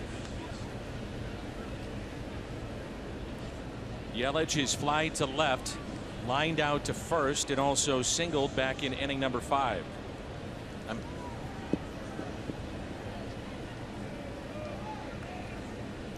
The 2-1.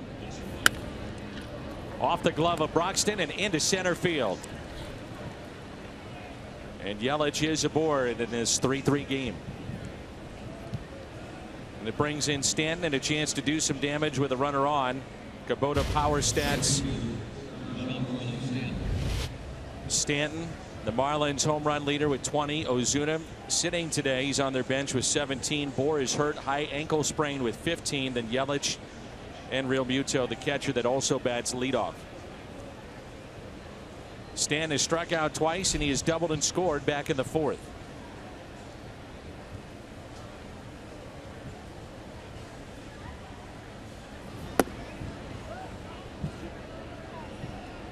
One thing I like about watching Stanton hit is it's just calm. You know, he realizes how strong he is, and he just really trying to hit the barrel with the ball. I mean, it's really just a simple game for him. It's not always going to work, but he knows that's his best approach, and you can try to keep it simple, especially with that much power. You got to make it that much easier on you. And what better person to learn from with the guy probably with the shortest swing in the history of the game, Barry Bonds. But that whole thing with take it easy, swing and strikes, and allow your own natural ability to take over. And Barry was the best at that, of all of those things. That's ripped into right center field. Pham won't get it. Yelich can run on his way from first to third. Now being waved in. Relay to the plate. It's not in time. Stand to third. He's in there safely. Miami back on top. It's 4-3. The second double for Giancarlo Stanton.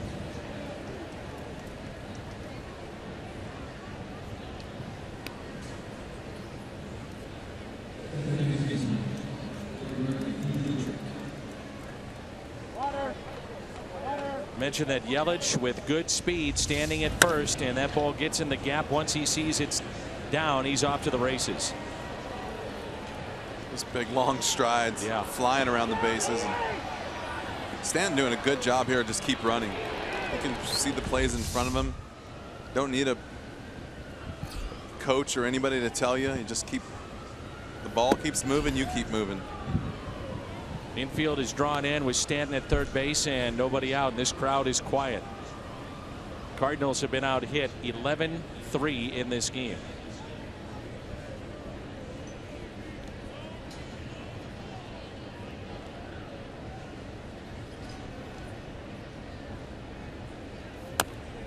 High chopper hit to the right side. Stanton not running. Holiday back to the bag. He should have scored on that play. Wow. Bad base running there, but good base running getting to third base. Sometimes I think you need does a really good job here. He's watching the play, watching the throw, seeing where he's at. You take that chance, there's nobody out.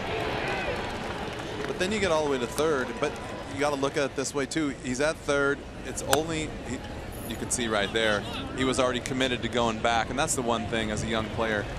When that ball crosses the plate, you got to be leaning forward. Anticipation, and that's back to what we were talking about earlier. Unless he is basically told to let the ball go through, you have to want to be in the position to score. And you can see, I wish we could show that over and over and over, because you can hear the ball hit the catcher's glove, and he had already retreated back towards third base. And that's, things might be different. Listen to the sound of the ball hit the catcher. He's already given up, and he should be leaning forward. Now, if they told him, you know, the infield's in, because there's nobody out, they want to make sure that the ball gets through. It's a different story, and probably to his defense, that's what's going on. But when you have a chance to teach, that's the way you teach it.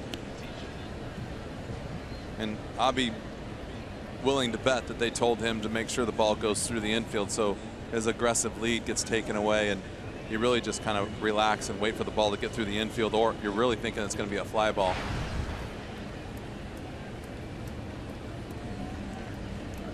Can't say it enough. It's so easy to criticize this game from up here and think that we know what we're talking about, but so much going on behind the scenes on the field.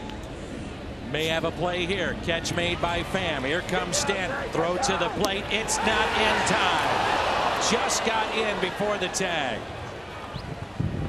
And it's a 2-run Miami lead. Boy, that was close at the plate. Accurate throw by Tommy Pham. And Stanton scores the second run in this inning.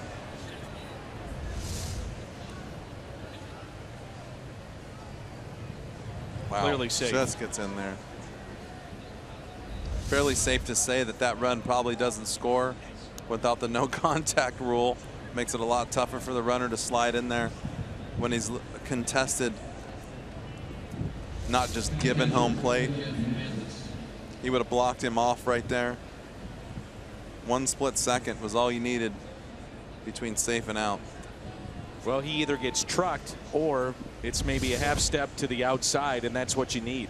Well, a lot of guys that are really good at blocking the plate back in the day would give you the plate until that last split second. I remember Joe Girardi did that to me in Chicago one day. He was catching for the Cubs, and I thought I had a home plate easy. He gave me home plate. I ran in and I slid really gingerly, and right as the ball was coming, I had beat the throw, but he had kicked me off the bag and then tagged me.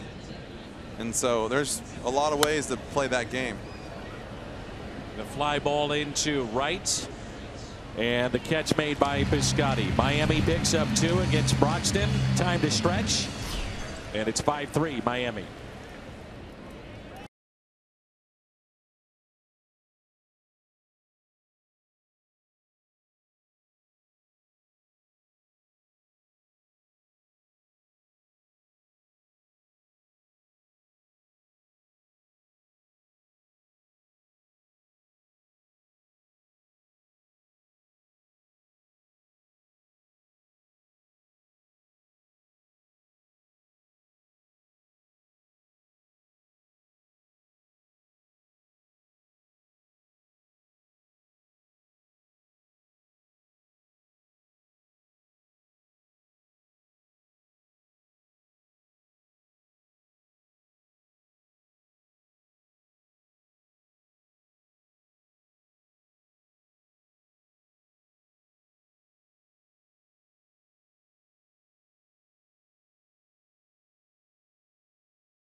of Fame, you see a great presentation of one of our favorites, Red Schoendienst.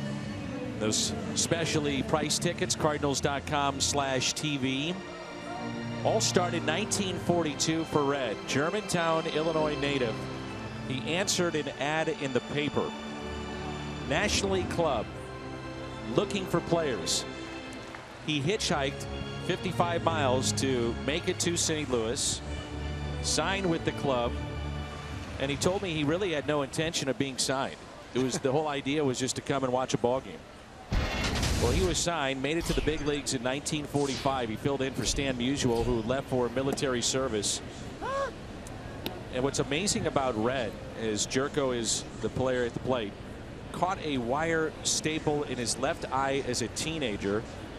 He played for years. Not a lot of fans know this, but he played for years with double vision. Hit to the right side. Nice play by Dietrich for out number 1. He also had tuberculosis. And so by the end of, let's say, August into September, he was completely out of energy. And yet he'd still put up huge numbers. And usually when he was in the prime of his career, he'd be in the top 5 of hitting. He wound up being a .289 career hitter, 10-time All-Star, but pretty amazing. Double vision for so long after a staple in his eye. Answers an ad in the paper. Tuberculosis, and on the way to the Hall of Fame. That's just something you don't hear every day. It's incredible.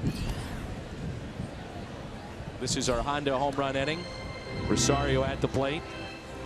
Cardinals hit a home run. The Gateway Honda dealers donate $1,000 to the Make-A-Wish Foundation. I bet you loved it when he would dress out in spring training and before games hitting fungos.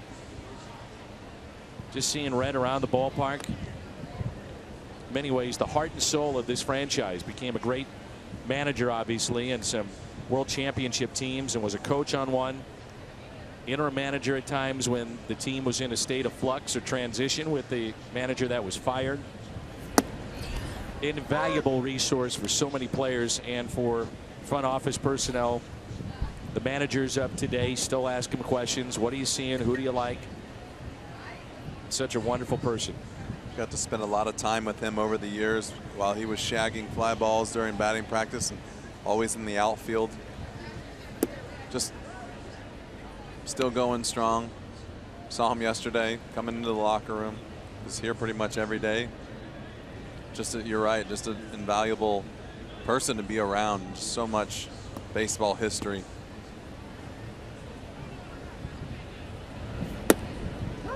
Nasty pitch by Barrett Claw as he picks up another strikeout. This guy's pretty good. Plaza Tire, Fox Tracks.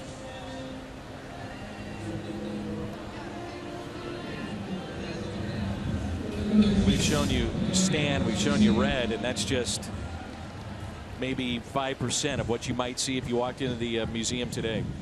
That museum is amazing. We were walking through with someone today, had never been there, and I said, you have all this to look at, and then you have a whole bunch of drawers and cabinets that you can pull and open. The stuff that's underneath that's kind of hidden in drawers that I don't know if a lot of people realize it. And I think the first year they had to put stickers on the handles to say open me, look inside. Like there's a whole nother set of stuff just hidden in the drawers. It's pretty incredible. 0-2 on Garcia. It is incredible. You can actually wear some of the World Series rings or swing Stan's bat, Red's bat from those days. And a quick 1-2-3 by Barrett Claw. We head to the 8th inning from the AT&T rooftop. Miami on top.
either side. It's cost both teams some runs, and Miami leading here in the 8th by the score of 5-3. Cardinals only 3 hits. Conley, the starter of Miami, with 9 strikeouts. Barraclough has come in and shutting them down as well. Kevin Segrist into the ball game. It's our Chevy called to the pen. You think it's hot for the players? How about the umpire with an ammonia towel? Ice cold ammonia towel. Little ammonia, little water, some ice. Cool you off for about 2 or 3 minutes. Then right back to the heat. Right back to square one. Yep. Tell you what, that's a nice little little tool in the dugout during the hot days. Need one up here too. Here's Danny Echeverria showing bunt in and out of the glove of Rosario, and it's taken for a ball. We're underway here in the top of the 8th. 8 runs allowed the last 11 2/3 for the Cardinals bullpen.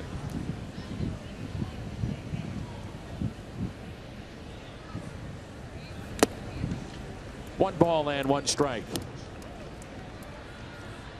Echeverria is 1 for 2, single, and an intentional walk back in inning number 4.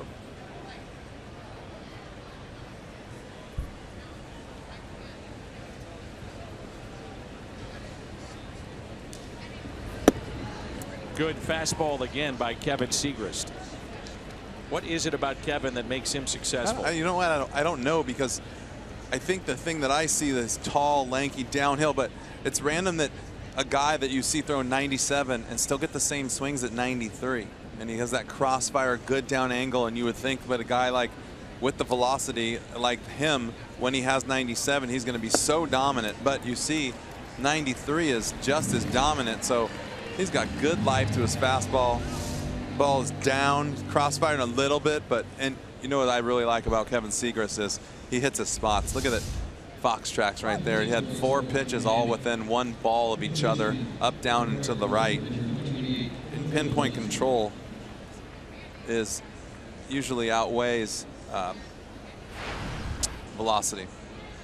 This will be the pinch hitter Cole Gillespie, hitting .229. No home runs, and he's driven in 5 this year for Miami. Another fastball and a strike. Right in the same spot again. Talked to Yachty about Kevin not too long ago, and he says a lot of it too is not only hitting spots clearly, but he hides the ball pretty well too. And that's what I would have to say. What keeps him to be, wow. What keeps him successful even when the velocity drops is the ability to kind of hide the ball a little bit. And you know, when the hitters don't see the ball, he can jump on you in a hurry.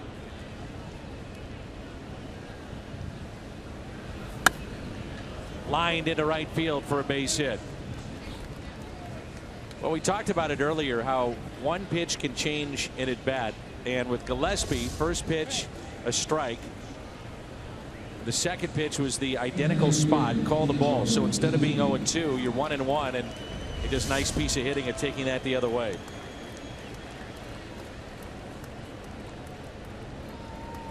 Jeffrey Perez, a switch hitter, comes off the bench. And he will run for Gillespie after his base hit to right.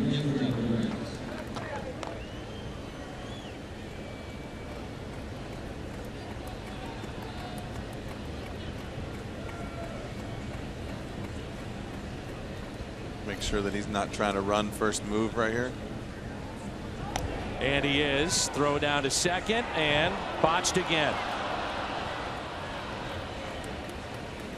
It's just not clean baseball. Really not sure what happened there. Kevin's a little slow getting the ball there, and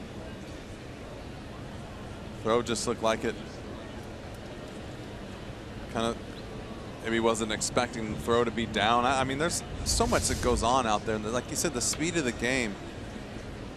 Segrist is a little bit slow over to first. Makes Matt Holliday rush a little bit more than he wants to. Throw the ball down. That makes Diaz have to rush to get a ball that's down and into the tag over, and it just all looks like it's gone haywire, and it's everyone speeds each other up.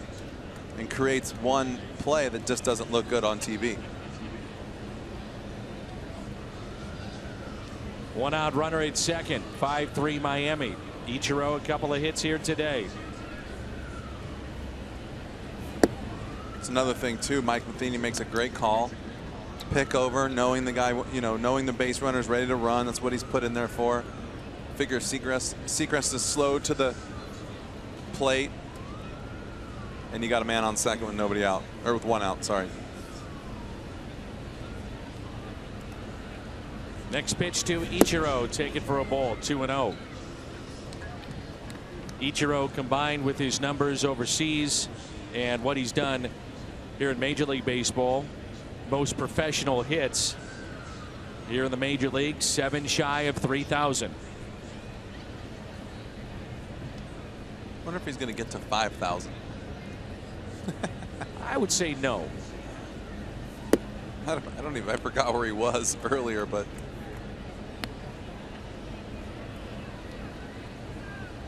the difference between the two, last 5 seasons of their careers. Looking at Pete Rose, all-time hit leader, and Ichiro Suzuki. Ichiro, to his credit, a lot of people talked about the comments of Pete Rose, and he said, I don't care what he did in Japan. Not paraphrasing, but he is not the all-time hit king. And Ichiro said, that's fine. I don't really worry about it. I worry about what I do here, and Pete was a great player, and I'd like to think that my numbers will stand by themselves. Speak for themselves.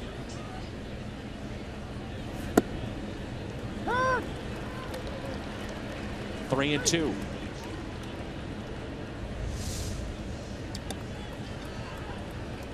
You can see even Ichiro, being the hitter that he is, flinching a little bit. Seagrass throwing a ball pretty much right down the middle.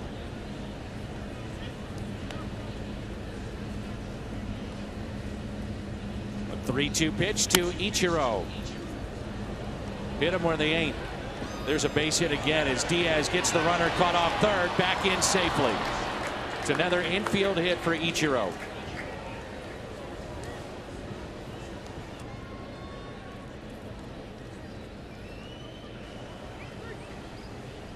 Well, that's twice that young man at third should be out.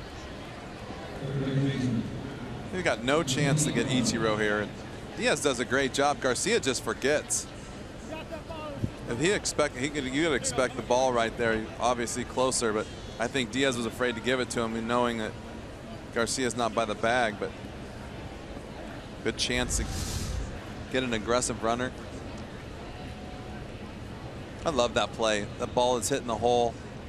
As a runner running from second to third, you don't really have the timing of when the shortstop's going to catch that ball. I see a lot of shortstops over the years literally just catch the ball and throw it to third. Catch you off balance, off guard, catch you slipping. See a lot of outs made that way. So 1 out runners at first and third. Martin Prado, and he is hit by the pitch. Just caught him.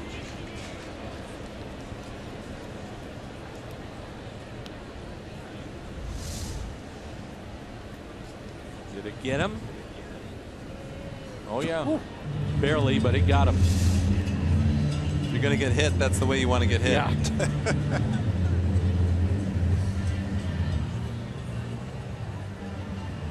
The Cardinals and Seager's trying to keep this a 2-run game. Bases loaded. Certainly he's got the stuff to get out of it, but he's in a hole right now. Yelich will be at the plate.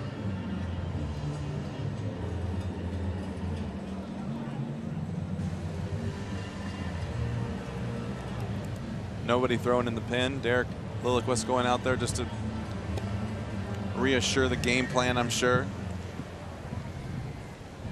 Still 1 pitch away from just getting a double play and getting out of the inning. So 1 out, bases loaded. Christian Yelich at the plate.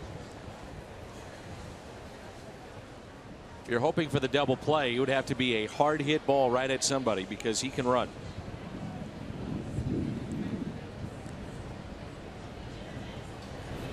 Yelich lines it out to left field. Sinking liner caught by Grichuk. Throw to the plate is not in time. Makes it 6-3 Miami. Well, Perez should have been out at first. hung up between first and second. Play wasn't made there. Then the ground ball on the infield would have been hung up between third and the plate. Not out there, and Yelich makes the Cardinals pay. It's now a 6-3 Miami lead. Little things, this level, it adds up. You got to take advantage of every opportunity you get to get outs. Extra outs tend to be extra runs. You can see really not a whole lot of chances to get the speedy runner coming home from third. 6-3 game. And a double steal. Marlins are doing a good job today of being aggressive. Taking some aggressive swings. They're running the bases aggressively. And I wonder if Mike is wondering if there's interference here on Rosario or if he's banged up. Something not quite right with him. I would think he'd have to be with a broken bone of some sort for him not to come out of this game. As long as he's waited to get to the big leagues, you kidding me? Yeah, he's going to go down fighting. You got it. But you can see just the torque on the body, even from a fake throw. I mean, get a little shot, little rib ball, as they call it. You get little tweaks and pulls and tears. First base open, and they'll walk Stanton. That's really been the big issue for Don Mattingly or whomever they bring in to be the manager of Miami, and for their front office, trying to find some type of protection behind Giancarlo Stanton. Because any situation like this, you're going to walk him. Yep, more times than not, he's going to find first base.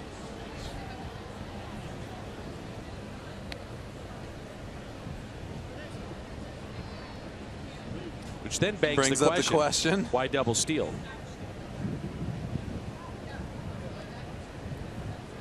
But here is Rojas. We've seen him a lot in spring training. Very good defensive player, plays all over the infield.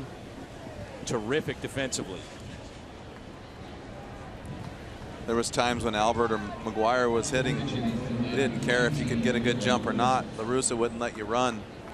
You know, any opportunity for them to walk your best power hitter. Sometimes the players take the game in their own hands, though, and run on their own.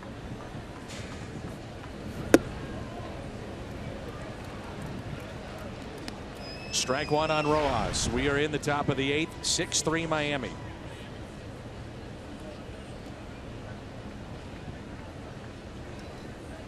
Bases loaded after the intentional walk to Stanton.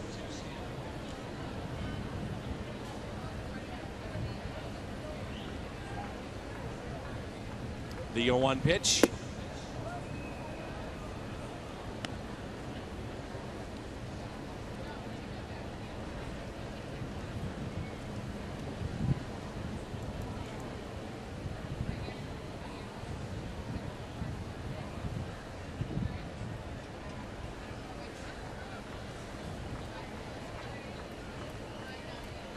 Pitch number 22 for Segrist. 2 balls and 1 strike.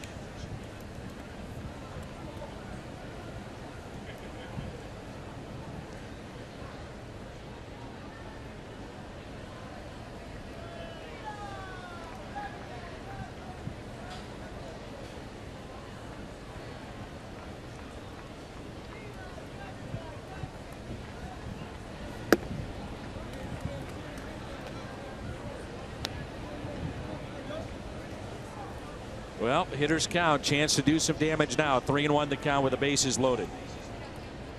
Thrown a couple fastballs that just missed in. He's been locating his fastball down and into a righty so well, and then can't keep going there too many times trying to come up with the changeup.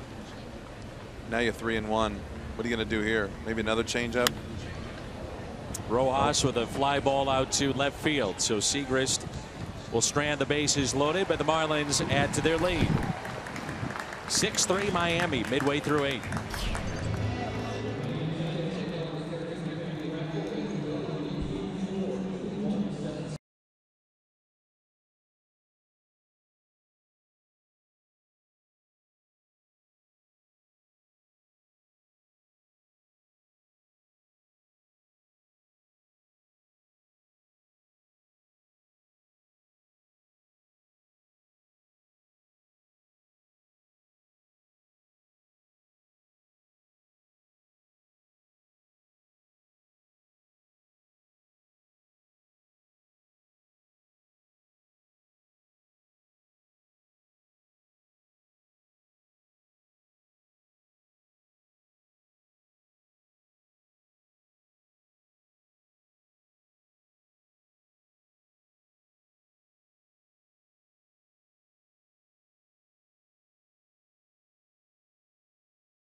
Is brought to you by Bud Light Lime and by Ford, the official cars and trucks of the St. Louis Cardinals.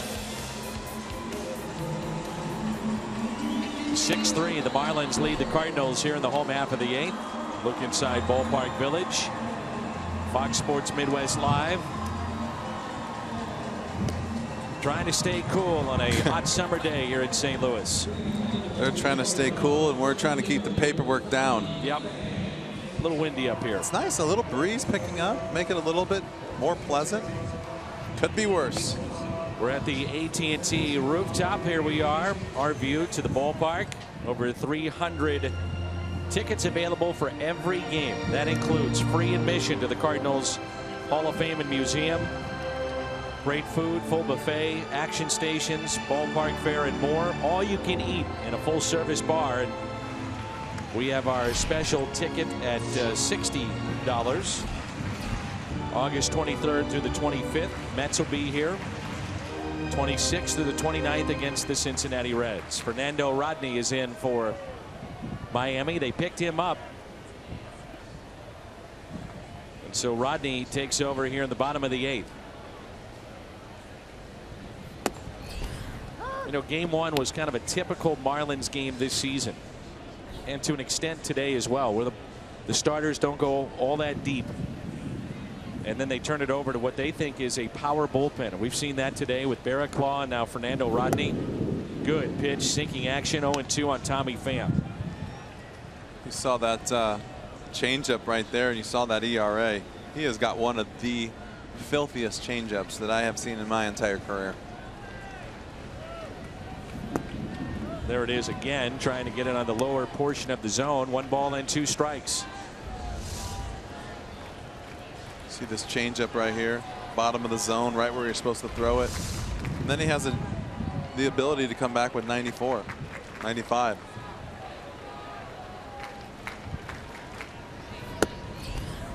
'96 maybe. Been around a long time. A really, really good job and a really, really good career. 2 balls, 2 strikes.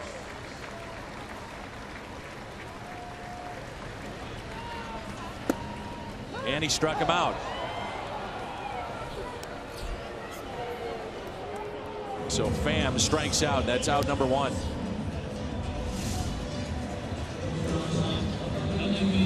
It's especially a good changeup when it's just a hair off the outside.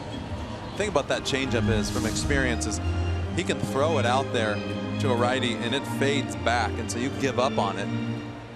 It's so much movement. I remember when he was pitching in the World Series, guys talked about it had to be up at your chest to be able to really hit it.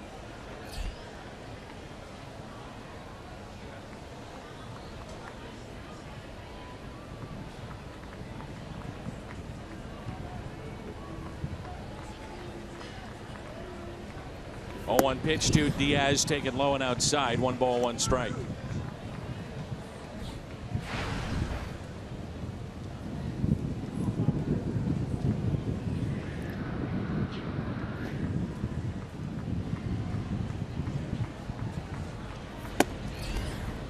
Pitch at 96.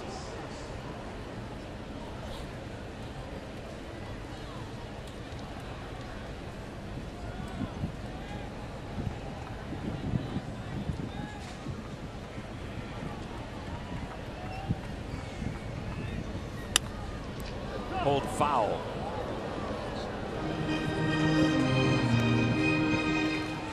One ball, 2 strikes, 1 out, nobody on. Very quiet day offensively for the Cardinals. Out hit in this game 13-3.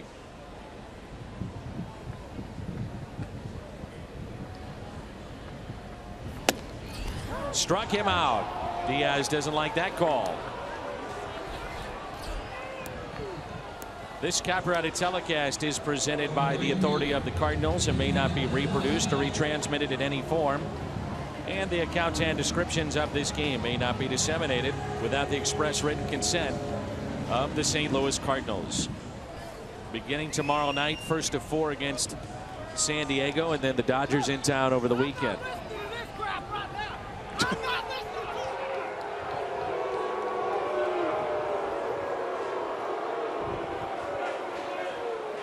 if you saw this, there was a memo sent out with Major League Baseball in which they told the umpires and the managers they wanted to see the, specifically going to the managers, but they wanted to see the arguments down in the game. They don't like it. And so that's something that maybe is in the back of the mind of Mike Matheny. I mean, I think they've done a really good job of cleaning up the arguments with the replay.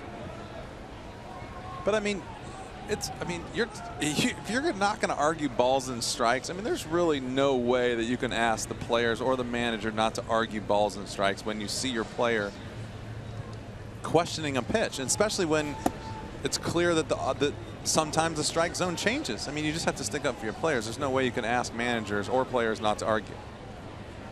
It's part of the game. Well, and they have the Fox tracks permanently underneath the stadium. They're seeing our feed. They're hearing what we're saying. Guys are going back and forth when they're questioning it. Then you got a guy like this throwing 97 with a devastating changeup. You give him a little bit here and there. The hitters aren't going to be happy. I mean, it's not an easy job for the umpire. You can hear the umpire saying he really doesn't want to listen to it, but it's a long day for him too. That's pulled out to left, and the catch is made by Yelich. Cardinals go down 1-2-3 here in the bottom of the 8th. Pham was upset, so is Diaz, and so is Mike Matheny. Some nasty stuff from Fernando Rodney. 6-3 Miami.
All right, guys, thanks. Chevy call to the pen takes us to Seth Maness.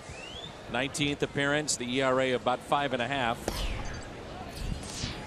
Just wonder how sharp he'll be today. He had one appearance after being brought back from Memphis before the break. Hasn't pitched over the weekend, first time, and gets a ground ball backhanded there by Holiday. Leads Maness for the out.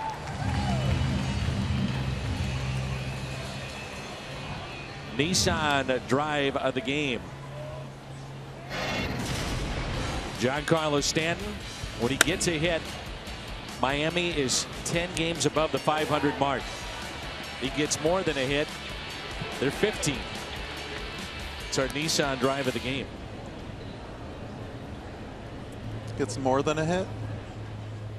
That would be 2 hits? Correct. 3 hits? 4 hits? I got it. I'm starting to figure this thing out. Here's Mathis, 2 for 4.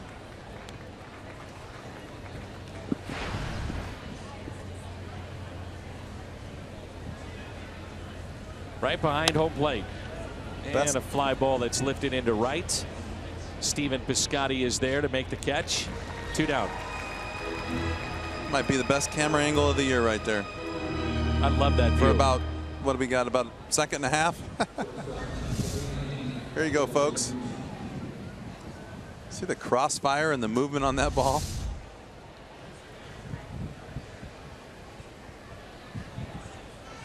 See if we can't see what a sinker looks like. Come out of Seth's hand. There it is. Ground ball that's hit to second. Jed Jerko. Nice work, Seth Maness. Quick 1-2-3. Top of the ninth. Can the Cardinals come back? It's 6-3.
Cardinals in a 6-3 Miami lead. Yellowwood bringing the lumber.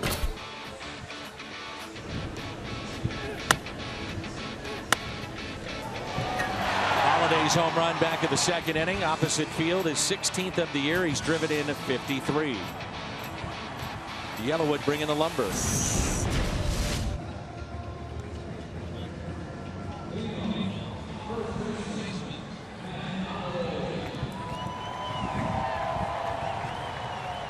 Tell you what, just even watching that replay, pitcher's trying to go inside. Obviously, the pitcher's trying to attack Holiday and missed out over the plate just a little bit.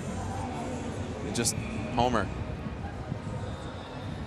A.J. Ramos, 28 of 29 in save opportunities. Picked up the save number 28 on Friday night against the Cardinals.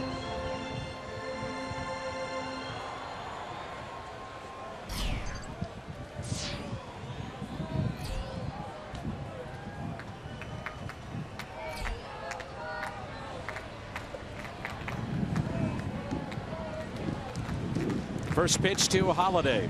Breaking ball taken low. We saw the other night. He's a hard thrower, very good slider. They got a really good back end of this bullpen. Both guys so far 96 and 98. And a good off-speed pitch, and then your closer anywhere from 94 to 96 with ridiculous curveball. A little bit of a cutter slider there.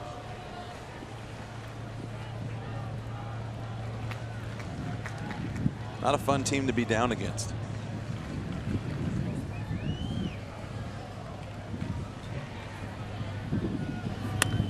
And Holiday pulls it down into the left field corner. Extra bases for Matt on his way to second. Leadoff double here in the bottom of the ninth. Just the fourth hit for the Cardinals.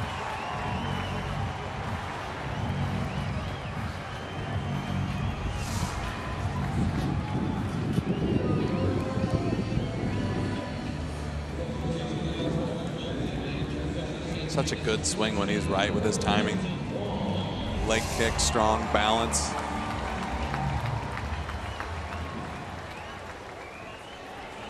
Saw Barraclaw come in. He struck out 2 or more hitters in 21 appearances this year. It's tied with Seung-Hwan Oh for the most in the National League. Here's Colton Wong.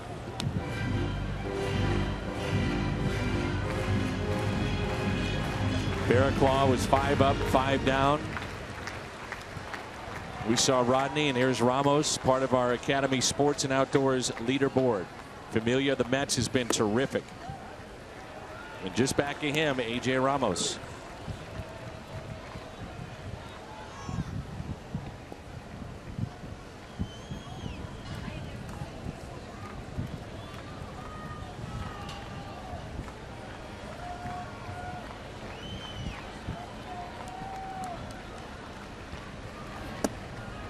Strike 2, Colton, 1-2.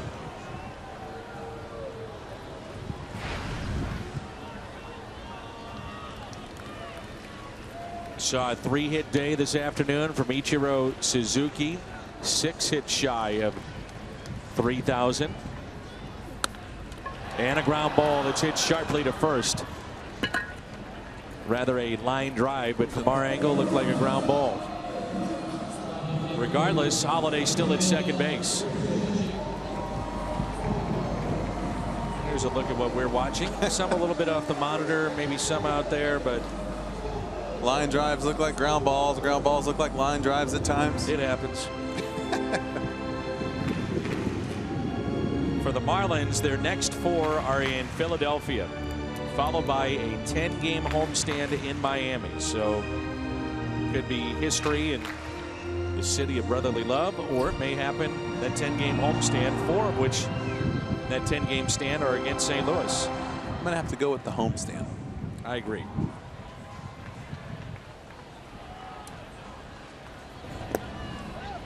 You know, you're Don Mattingly, you're trying to win games, but you also are trying to let the home fans see history too. And oh, by the way, it may help your gait a little bit. A little bit.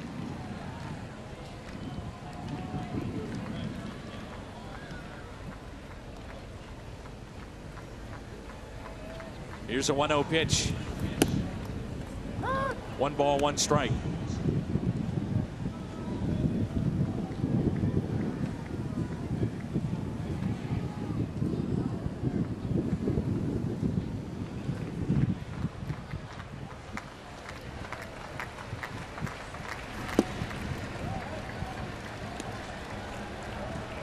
It's a little windy up here, you know. I mean, see the. Not too bad. Can hold down the fort, or we just need a few more hands to hold down the papers.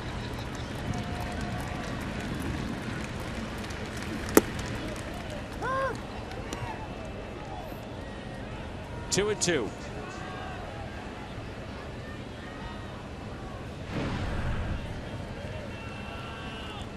I think that was courtesy of the Ballpark Village cam.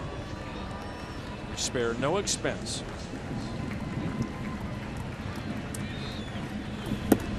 And a strikeout for Grichuk. Tough afternoon.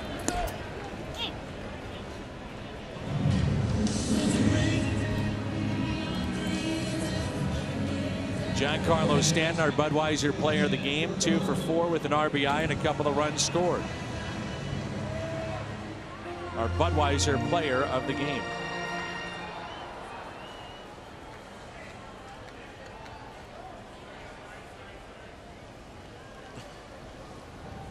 AT&T rooftop, $60 each.